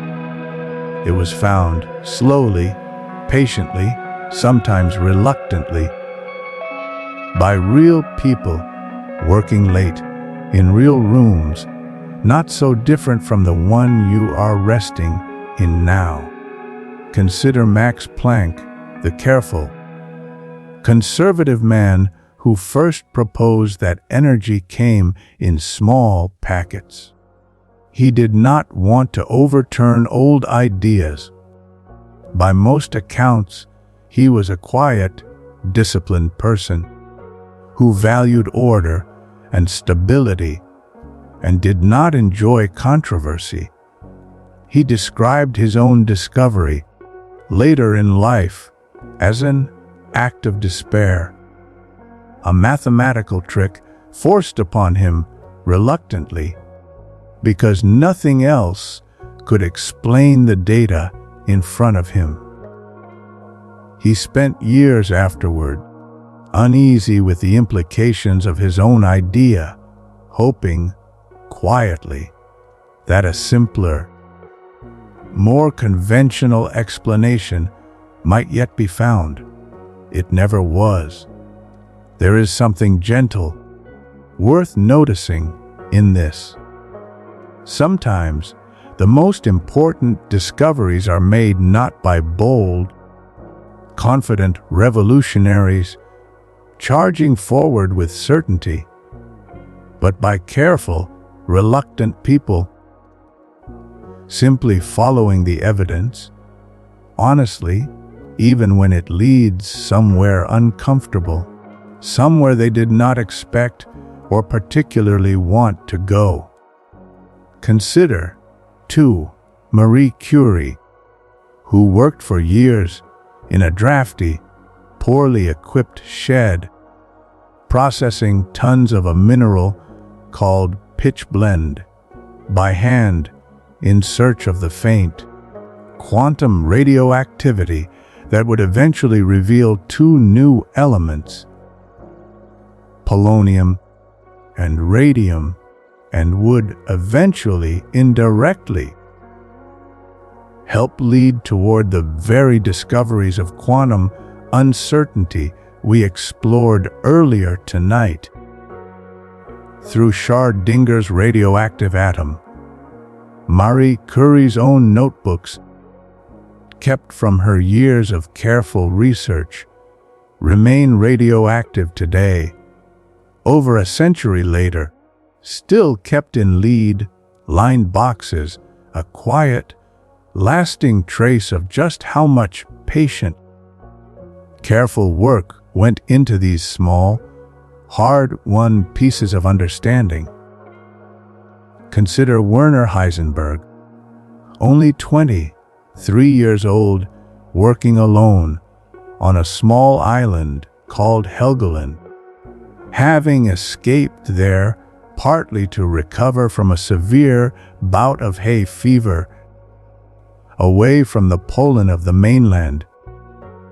It was there, alone, at night, unable to sleep, that the mathematics of uncertainty first came together for him, clearly, for the first time.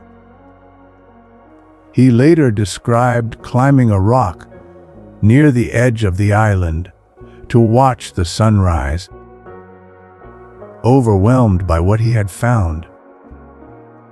There is something worth sitting with in the fact that one of the deepest, strangest discoveries about the nature of reality came to a young man unable to sleep alone at night on a quiet island simply because his mind, freed from the noise of ordinary daily distractions, finally had room to see clearly what had been hidden all along in plain sight. Perhaps tonight, in this quiet, undistracted dark, some small piece of clarity is waiting for you too. Not necessarily a great scientific discovery, simply a small, quiet settling, a softening, a gentle clearing away of the noise of the day that makes room, finally, for rest. Physics was built, patiently, by ordinary, tired, curious people, working late into the night, not so different from you, resting here now. Let their quiet patience and their long nights and their eventual rest hold you gently tonight. CHDREIGHTN. What quantum physics cannot yet explain, it would not be honest tonight to leave you with the impression that physics has answered every question. It has not. And there is something quietly reassuring in admitting this clearly before we begin to draw our story to a close. We do not yet know for certain why quantum superpositions collapse or appear to collapse into single, definite outcomes when they interact with the larger world. We explored several careful interpretations earlier tonight.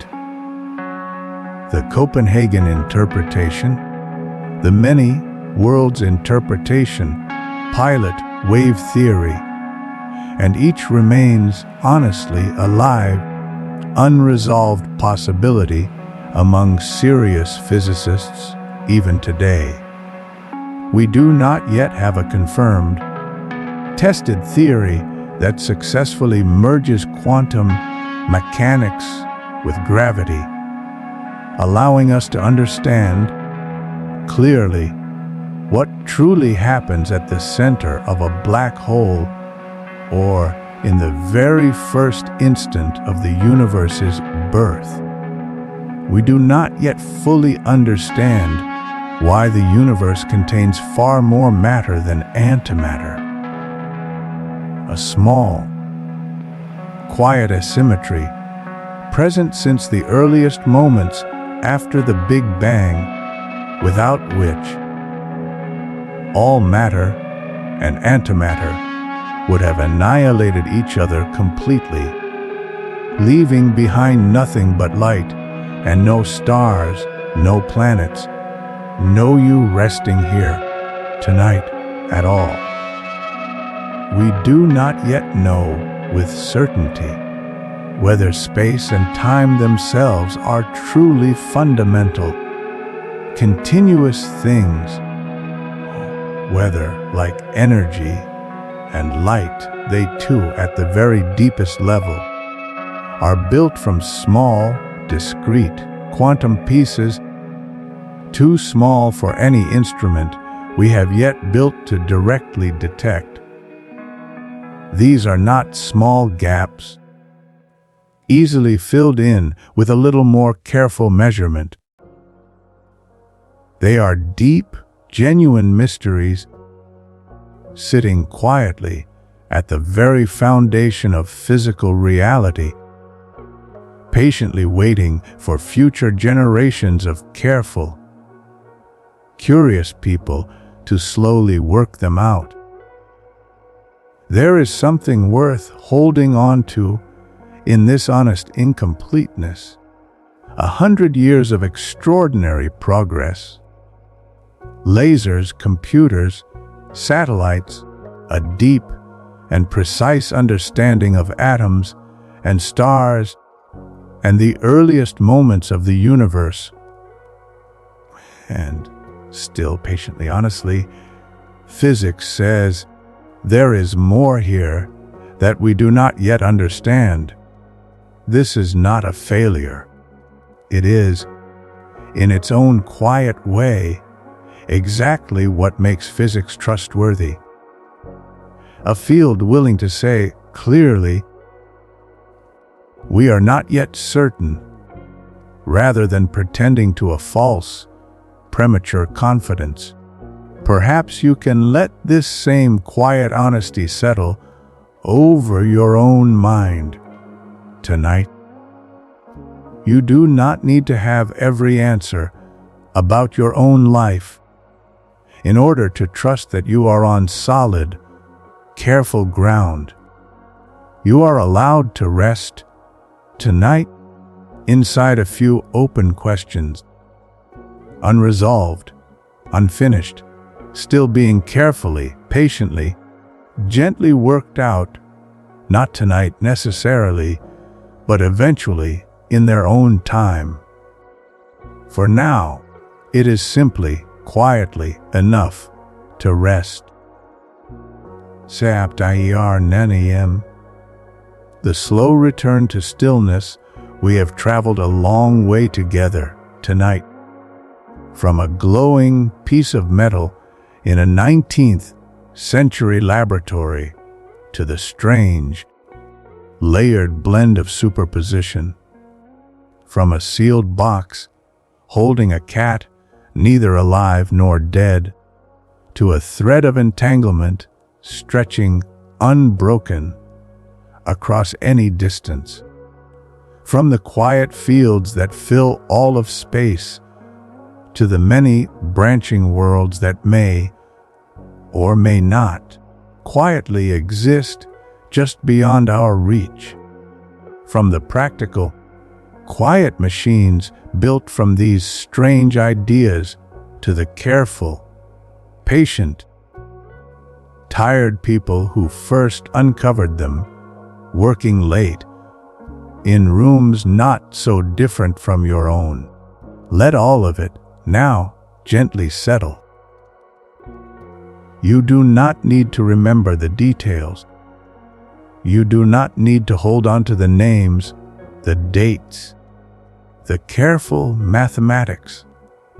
Let it all soften now, the way a wave, having traveled a long distance, finally reaches the shore and quietly, gently, without any struggle at all, dissolves into the calm, flat sand. Somewhere, right now, in a piece of metal, quietly glowing, a small packet of energy is being released, exactly as Planck once described. Somewhere, right now, a photon of light, behaving as both a wave and a particle, is passing quietly, invisibly, through the empty space of the room around you. Somewhere, right now, an electron, unmeasured, unobserved, is resting quietly in its own soft superposition, undecided, unbothered, patient. Somewhere, right now, two entangled particles, however far apart, remain connected by a thread that time and distance cannot fully sever. Somewhere, right now, a small, patient probability of tunneling is quietly permitting sunlight, however faint, however filtered through curtains or clouds, to continue reaching the earth the way it has, faithfully, for over 4.5 billion years. None of this needs your attention tonight. In order to continue, it happens on its own, quietly, patiently, without needing to be watched, or measured, or understood in order to remain real and true and gently ongoing. You, too, are allowed to stop watching. You, too, are allowed to let go of careful measurement for tonight. You, too, are allowed to rest in soft superposition, undecided, unbothered, patient, waiting gently for whatever tomorrow will quietly, eventually bring, without needing to decide or resolve or determine anything more tonight. Let your breathing slow, in and out, small, discreet, countable, like the quiet, gentle packets of energy we spoke of at the very beginning of our story. Let your thoughts soften and spread gently like a wave. Let the barriers of the day, whatever they were, grow thin and permeable and easy to quietly pass through into rest.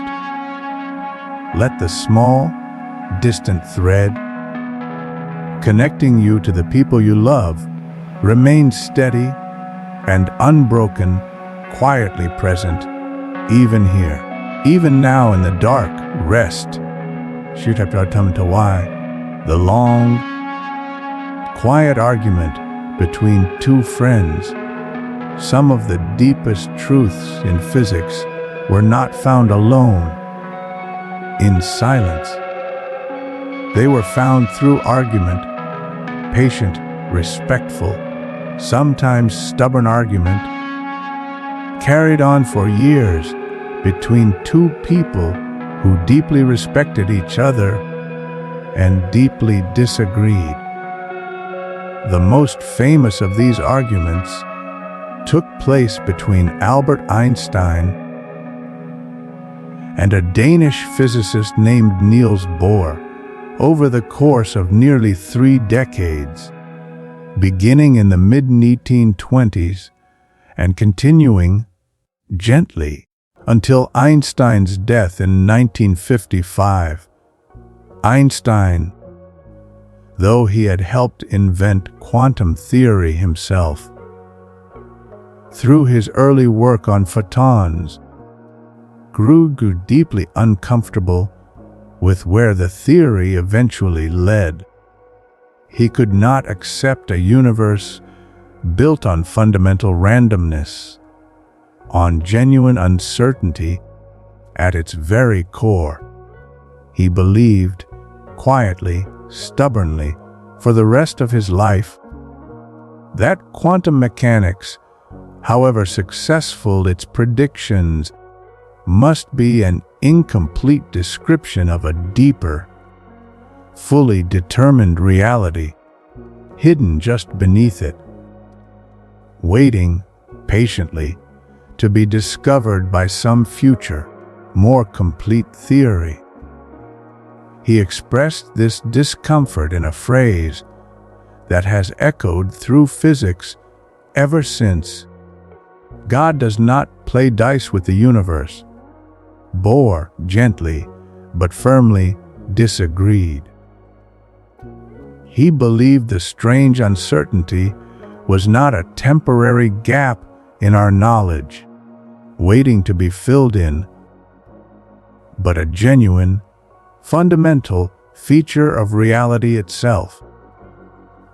He is said to have replied to Einstein on more than one occasion with a quiet, careful challenge of his own that it was not our place to tell God how to run the universe. The two men met again and again, at physics conferences, across many years in Brussels and Copenhagen and elsewhere, taking long walks together in the evenings, deep in careful, respectful disagreement. Einstein proposing careful thought experiments designed to reveal a flaw, a loophole, a hidden inconsistency in the strange new theory. And Bohr, patiently, working through each challenge, night after night, sometimes staying awake until dawn, until he found, each time, a way the theory held firm.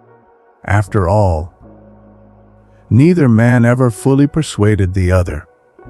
Einstein died, still quietly unconvinced, still believing, in his heart, that the strange randomness of quantum mechanics must, someday, give way to a deeper, more complete, more determined understanding. And yet, in the decades since his death, through the careful experimental tests of entanglement we discussed earlier tonight, tests that neither Einstein nor Bohr lived to see completed, the evidence has continued patiently to side with Bohr's view. The randomness, as best physicists can currently tell, is not a temporary gap in our knowledge. It appears honestly to be real, fundamental, woven into the deepest fabric of things. There is something worth holding on to, gently, in this long, respectful disagreement between two brilliant, careful friends. Even the greatest minds do not always agree. Even the deepest, most careful thinking does not always arrive at certainty within a single lifetime. Sometimes, an honest disagreement, carried on patiently, respectfully, for decades, is itself a kind of quiet progress. Even when neither side lives to see it fully resolved, you do not need to resolve every disagreement in your own life either tonight.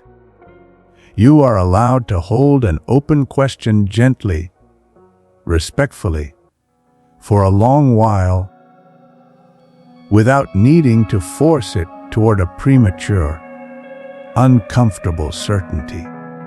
Let your own unresolved questions rest tonight the way Einstein and Bohr's rested, between them, not abandoned, not forgotten, simply set down gently for now, to be picked up again, perhaps another day.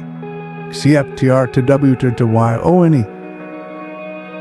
The quiet physics hidden inside living things. There is one more quiet frontier worth visiting before we let this story settle fully into rest. A frontier where quantum physics unexpectedly reaches into the soft, living world of plants and birds and even, perhaps, your own body. For a long time, physicists assumed that delicate quantum effects, like superposition and entanglement, could only survive in carefully controlled laboratory conditions. Extreme cold, careful isolation, protected from the warm, noisy chaos of ordinary biological life. Living things, warm and wet, and constantly jostled by their environment, seemed like the least likely place in the entire universe for delicate quantum behavior to survive. And yet, In recent decades, a small, careful field called quantum biology has found several remarkable exceptions. Consider the process of photosynthesis. The quiet, patient way a green leaf captures sunlight and converts it into usable energy.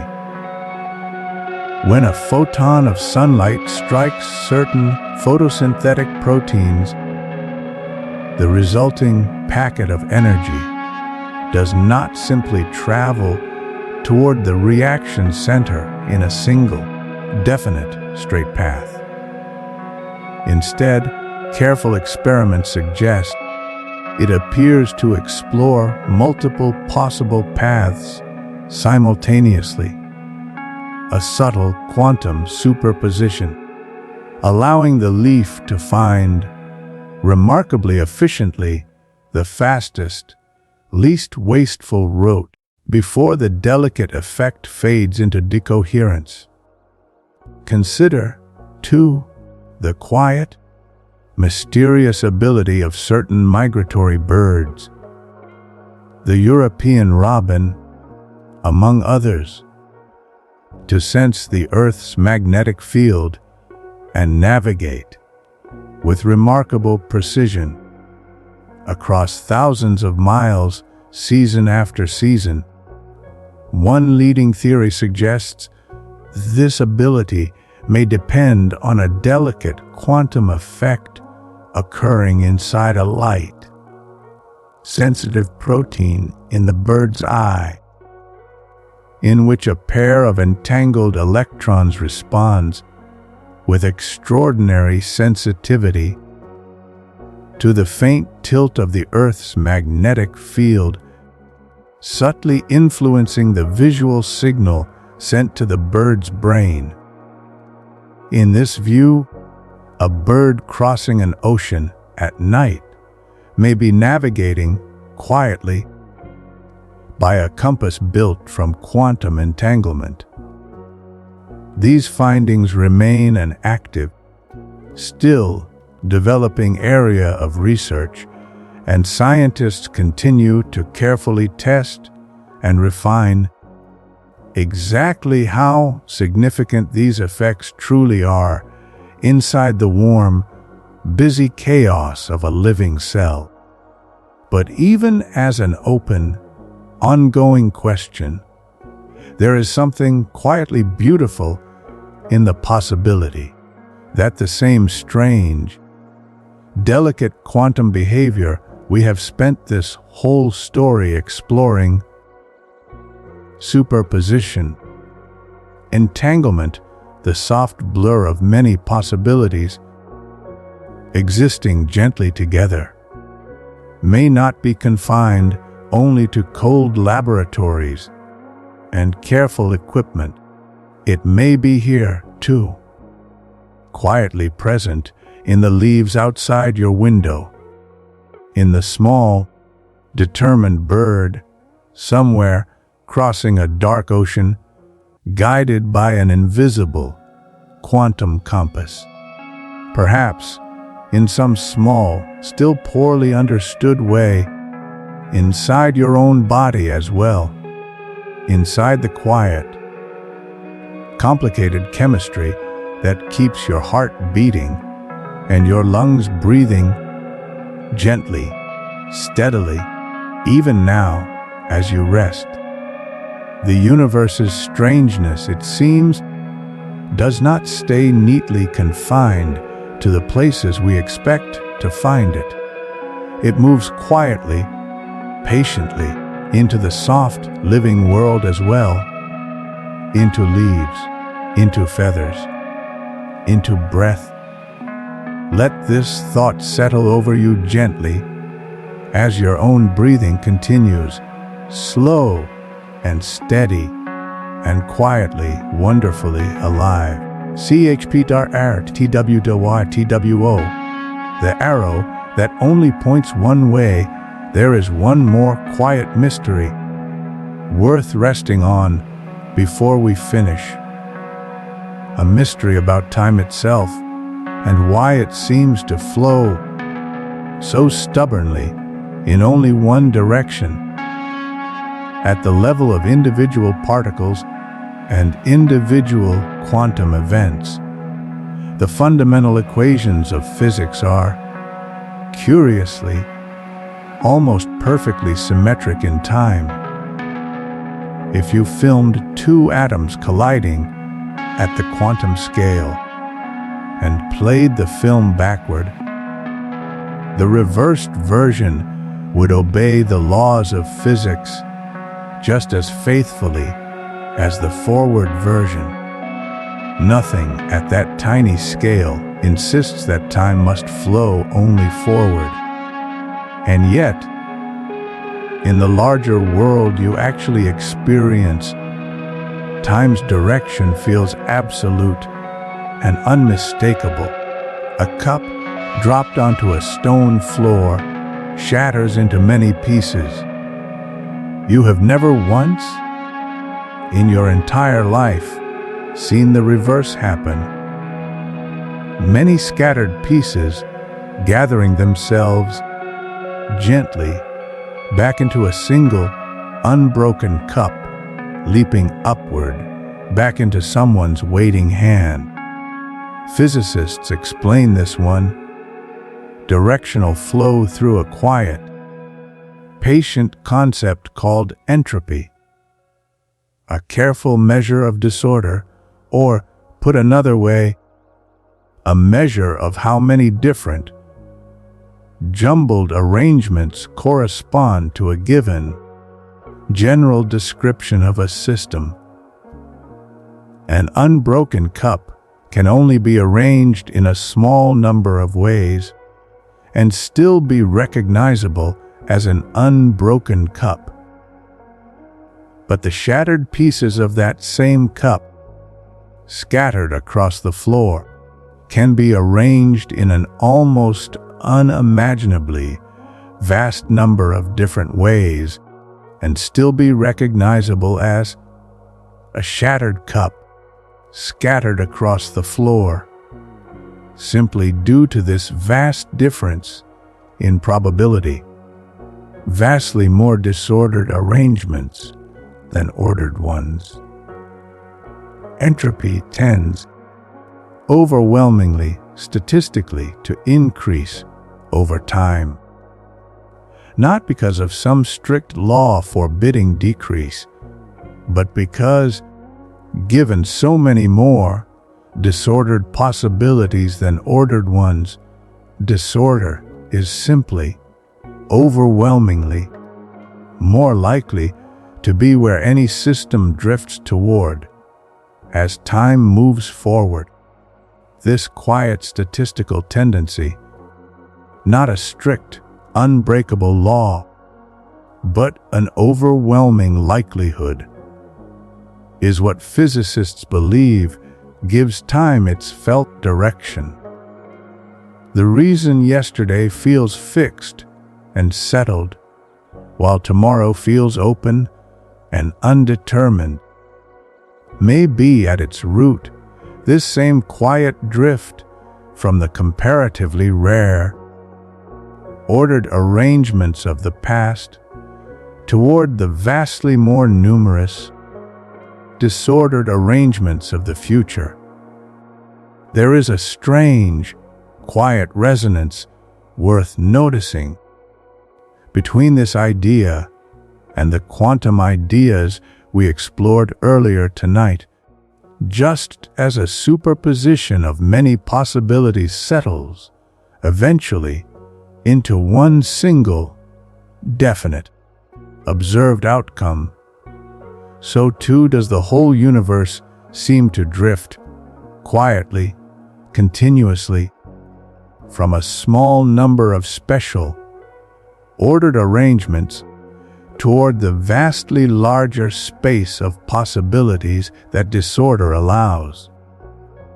Perhaps, in some deep, not yet fully understood way, the gentle one, directional flow of time itself, and the gentle one, directional collapse of quantum possibility, into a single, settled outcome, are two expressions of the very same, deeper, patient tendency running quietly underneath everything from the first instant of the universe onward. You do not need to fully understand this connection tonight in order to feel its quiet comfort. The past, whatever it held, has already settled gently into its own fixed, unchangeable arrangement. It does not need to be revisited or corrected or carried forward anxiously into tonight and the future, however open, however undetermined it may still be, will, in its own quiet time, gently settle too. The way it always has, the way entropy always, patiently, gently, tends to increase, moment by moment, without needing to be rushed, or forced, or worried over in advance. Let time do what time quietly, naturally, already knows how to do.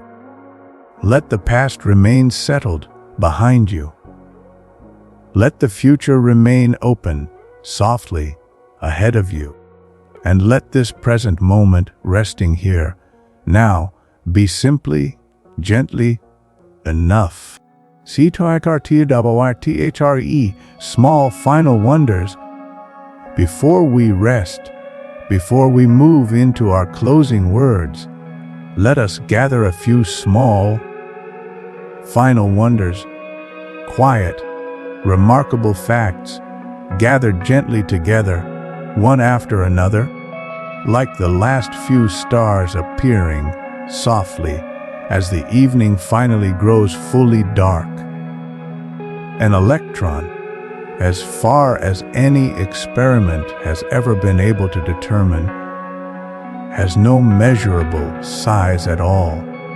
It behaves, in every careful test performed so far, as a genuine point, infinitely small, and yet capable of carrying real mass, real charge, real, measurable effects on the world around it.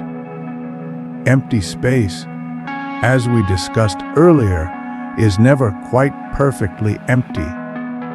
Even the most complete vacuum, far from any star or planet, contains a faint, constant simmer of virtual particles appearing and disappearing in fleeting, quantum flickers, far too brief to ever be directly observed on their own. A single photon of light, emitted from the surface of the sun, takes, remarkably, somewhere between 10,000 and 170,000 years, bouncing randomly, again and again, off countless atoms, before it finally manages to escape the sun's dense, crowded interior into open space. And then, once free, it takes that same photon only about 8 minutes to cross the remaining 93 million miles to reach your skin here on Earth as warmth. Every photon of sunlight warming you on any ordinary afternoon began its slow, patient journey inside the sun tens of thousands of years ago, long before any human civilization had yet been built, long before writing or agriculture or cities had yet been invented, and has only now, after all that patient waiting, finally reached you gently as warmth on your skin. The particles that make up your own body, every proton in every atom of your bones, your blood, your softly breathing lungs, are, each one, indistinguishable in every measurable way from every other proton in the universe. There is, in a very real sense, no difference at all between atoms and the atoms that will, eventually, gently, become part of the soil, or the air, or, perhaps, part of a distant star forming somewhere else, long after you are gone. You are not separate from the universe around you in any way that physics can actually measure. You are, quite literally, a small, patient, temporary gathering of the same quiet particles, the same quiet fields, the same quiet, ancient starlight that fills the whole of everything else. Let these small, final wonders settle over you gently now, like a soft, quiet blanket, gathered from very old, very patient starlight. Nothing more to add, nothing more to explain. Simply small, quiet wonder resting gently beside you as we come, now, to the end of our story. CFR TW and fo you are, the quiet family of all matter. Before we turn to our closing questions, let us rest for a while on one more gentle piece of the picture. The small, quiet family of particles, out of which everything solid and everything you have ever touched is patiently built. You already know one member of this family well. The electron, light, quick, carrying a small negative charge, occupying the outer reaches of every atom, and responsible, in its careful, quantum way, for nearly all of chemistry and nearly all of the electricity that powers the quiet devices around you. But the electron belongs to a small, wider family called leptons.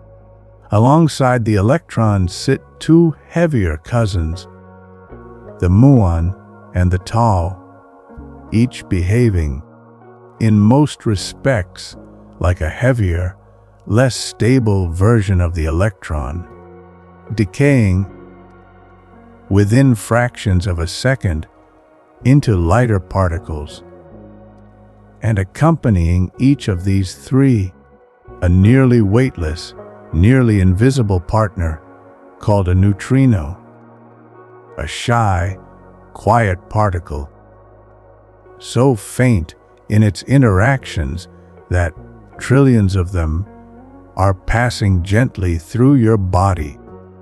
Right now, in this very moment, from the sun and from the depths of space, almost entirely without ever touching or disturbing a single atom inside you.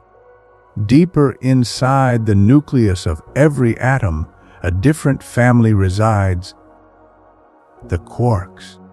6 varieties exist, whimsically named up, down, charm, strange, top, and bottom, though only the lightest 2, up and down, are needed to build the ordinary matter around you. 2 up quarks and 1 down quark, bound tightly together, form a proton. 2 down quarks and 1 up quark form a neutron. These protons and neutrons, gathered together, form the nucleus of every atom in your body, in this bed, in this room, in this entire world. Quarks are peculiar among particles in that they are never found alone. They are held together so tightly by a force called the strong nuclear force, that trying to pull two quarks apart does not succeed in separating them. Instead, the energy used in pulling condenses spontaneously into an entirely new pair of quarks, as though the space between them, stretched too far, simply gives birth to new matter, rather than allowing a clean separation, holding all of these particles together and governing how they interact are four fundamental forces, each carried, in the careful language of quantum field theory, by its own family of force, carrying particles. The photon, which we have already met, carries the electromagnetic force responsible for light and electricity and the gentle bonds holding atoms together into molecules. The gluon carries the strong force binding quarks together inside every proton and neutron. The W and Z bosons carry the weak force responsible for the slow, patient radioactive decay that first led Schrödinger to imagine his uncertain, sealed away cat. And gravity, the gentlest, weakest, and least understood of the four, is carried. Many physicists suspect, though it has not yet been directly confirmed, by a still undiscovered particle called the graviton. One further particle, discovered only in 2012, after decades of careful searching, deserves a quiet mention. The Higgs boson, found at the Large Hadron Collider in Switzerland, is connected to an invisible field filling all of space that gently, patiently, gives many of these other particles their mass, without which everything, including you, would move only at the speed of light, unable to slow down, unable to gather, unable to ever settle quietly into the patient, resting shape you now hold here in this bed tonight. This is the quiet, complete family out of which everything solid has ever been built.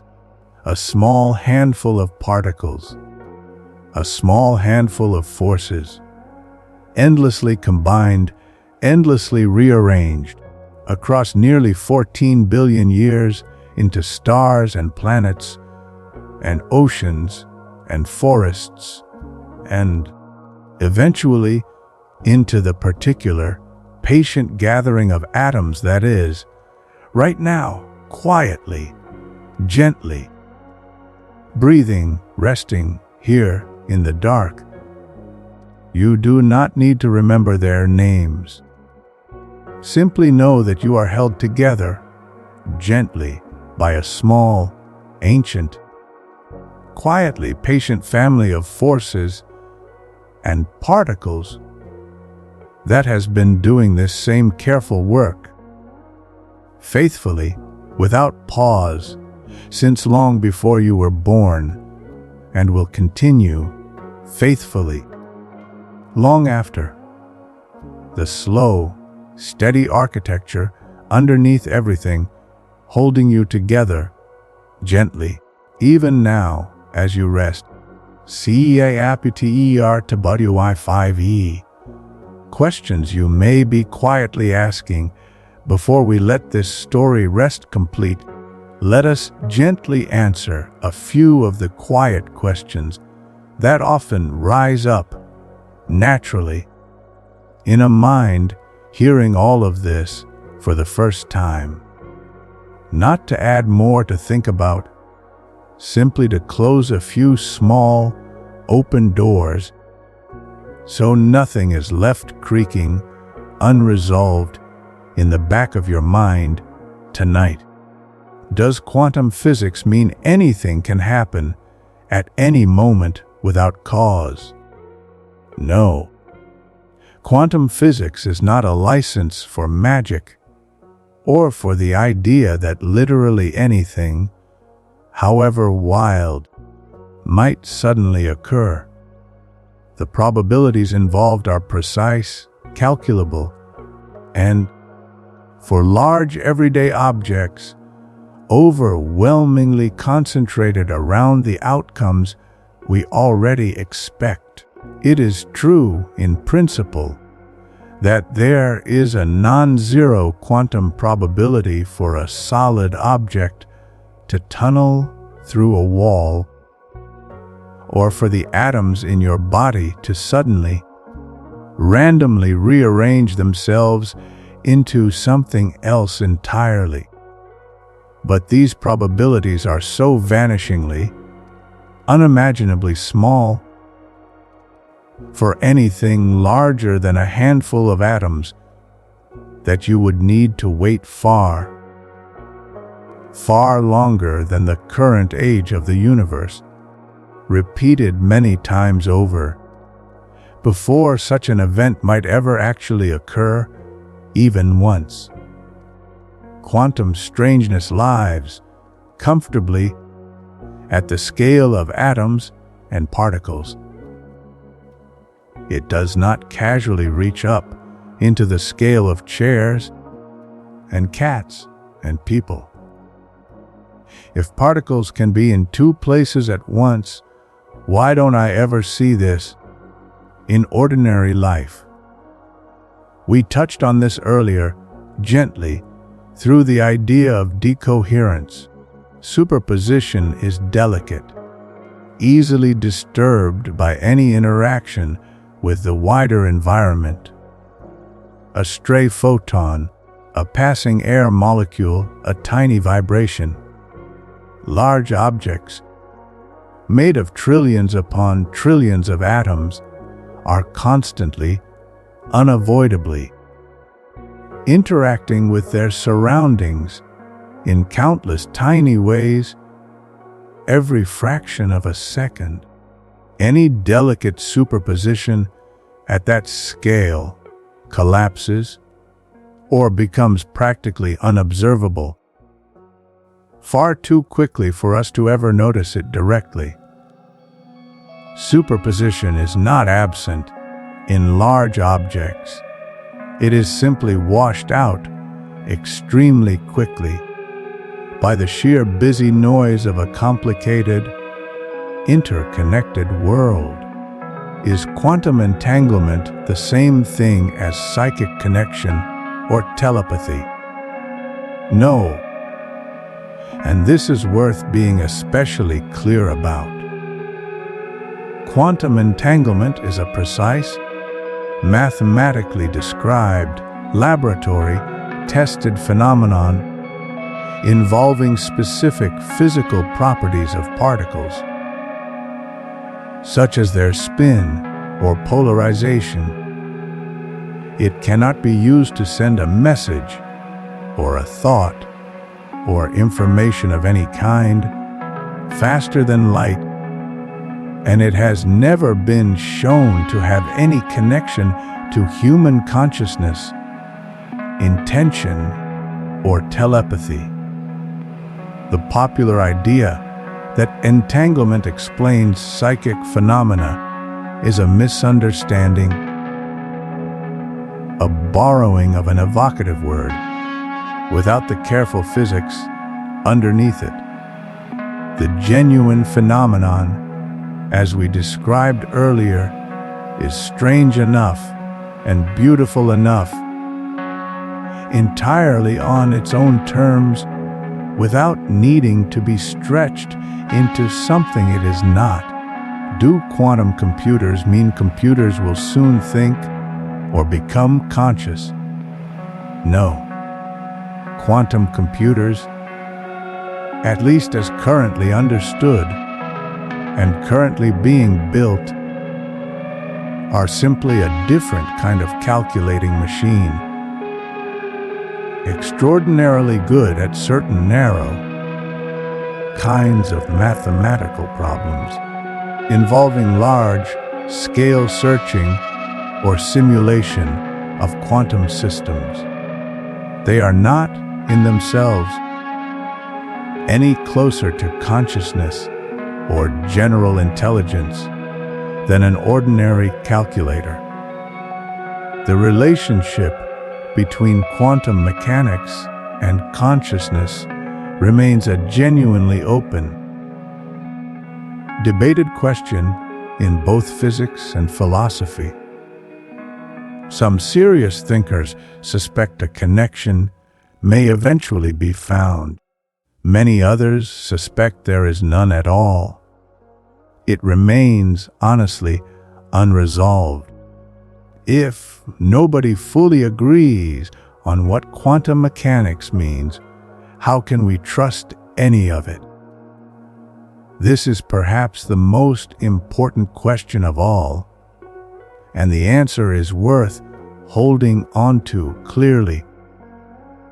The disagreement we discussed tonight is entirely about interpretation, about what story to tell, underneath the mathematics about what is really happening.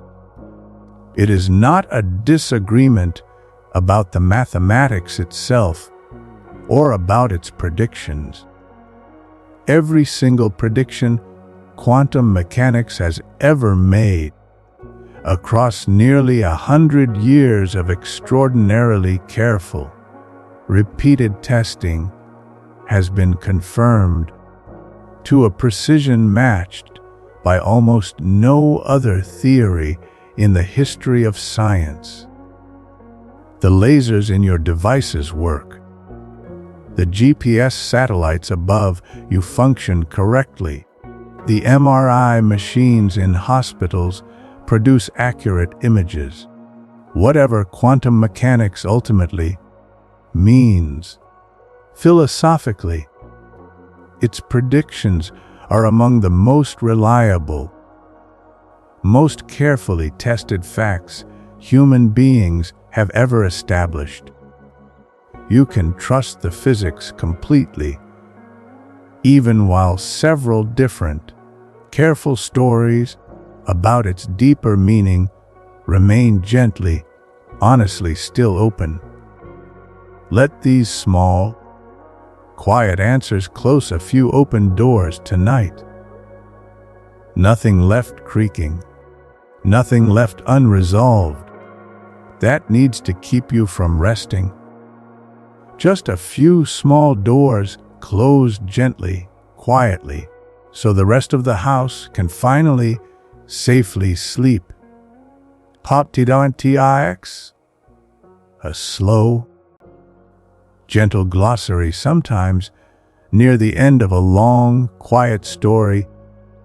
It helps to hear the important words again, once more, slowly, without any new information attached to them.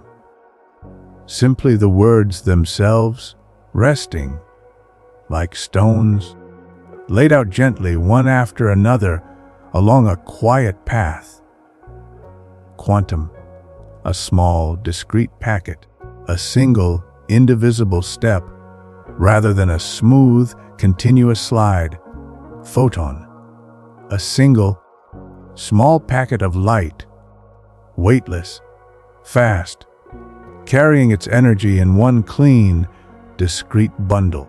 Wave, particle duality, the strange, doubled nature of light and matter, behaving, depending on how you look, like a spreading wave or like a small, discrete particle.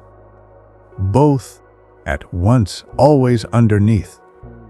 Uncertainty principle, the deep, built-in limit on how precisely both the position and the motion of a particle can ever be simultaneously known.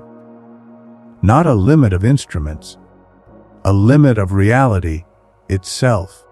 Superposition.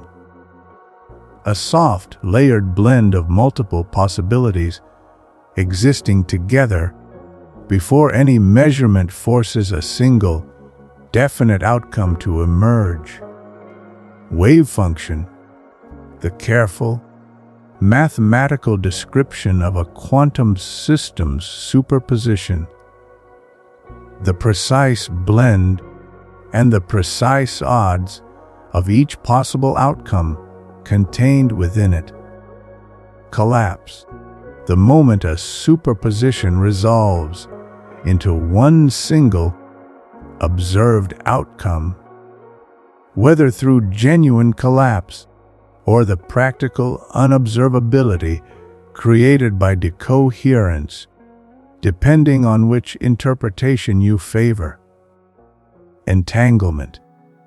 A deep, lasting connection between two or more particles created together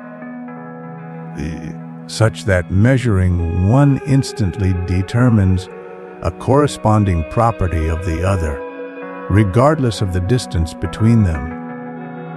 Decoherence. The quiet, constant process by which a delicate quantum superposition becomes tangled with its wider environment and, for all practical purposes, disappears, blending into the ordinary, definite world we experience. Quantum field. An invisible, continuous presence, filling all of space, of which particles are simply small, local, temporary ripples. Quantum tunneling.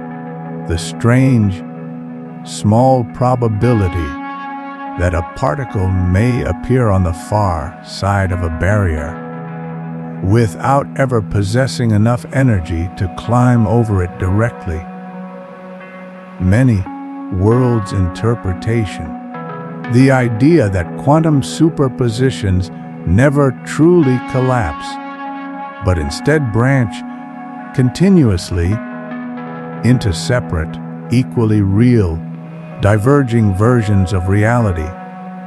Copenhagen Interpretation. The earliest, most widely taught framework in which superpositions genuinely collapse upon measurement into a single, definite outcome, described only probabilistically beforehand.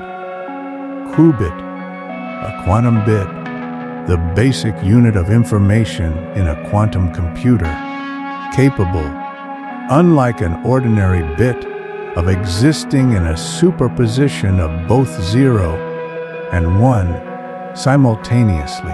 Quantum gravity, the still unfound, still being searched for theory that would successfully merge quantum mechanics and Einstein's gravity into one single, unified description of reality.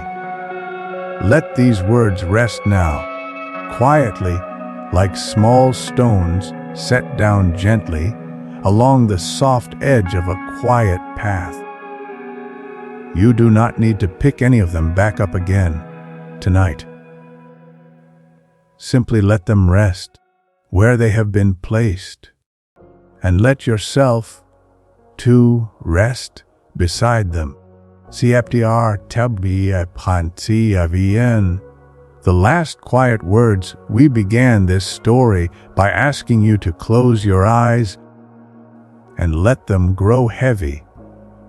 We have traveled together through glowing metal and shifting light, through a sealed box holding an uncertain cat, through invisible threads stretching across impossible distances, through quiet fields filling empty space, through branching worlds and cold, careful machines, and the tired, patient people who first found all of this alone, late at night, not so unlike this very moment. None of it needs to be remembered now. None of it needs to be solved or resolved or fully understood before you are allowed to rest. The universe, underneath its calm, solid surface, is soft, layered, made of gentle possibility, resting quietly, patiently, undisturbed, until the quiet, natural moment when it settles on its own into whatever it is going to become. You are made of the same soft, patient material. Let yourself rest now, the way an electron rests in its own undisturbed superposition, not forced, not measured, not required to decide anything at all tonight. Let your breathing continue, slow and small and discreet, like the gentle quantum packets we spoke of so long ago now, at the very beginning of this story. In and out, small, soft, countable.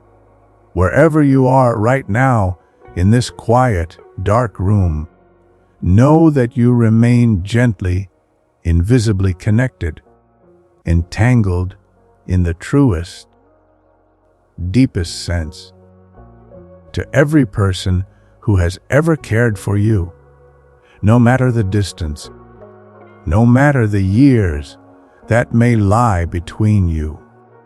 That thread does not fade. That thread does not need your attention in order to remain. Let it simply quietly hold you, and let yourself, now at last, rest. Good night.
you.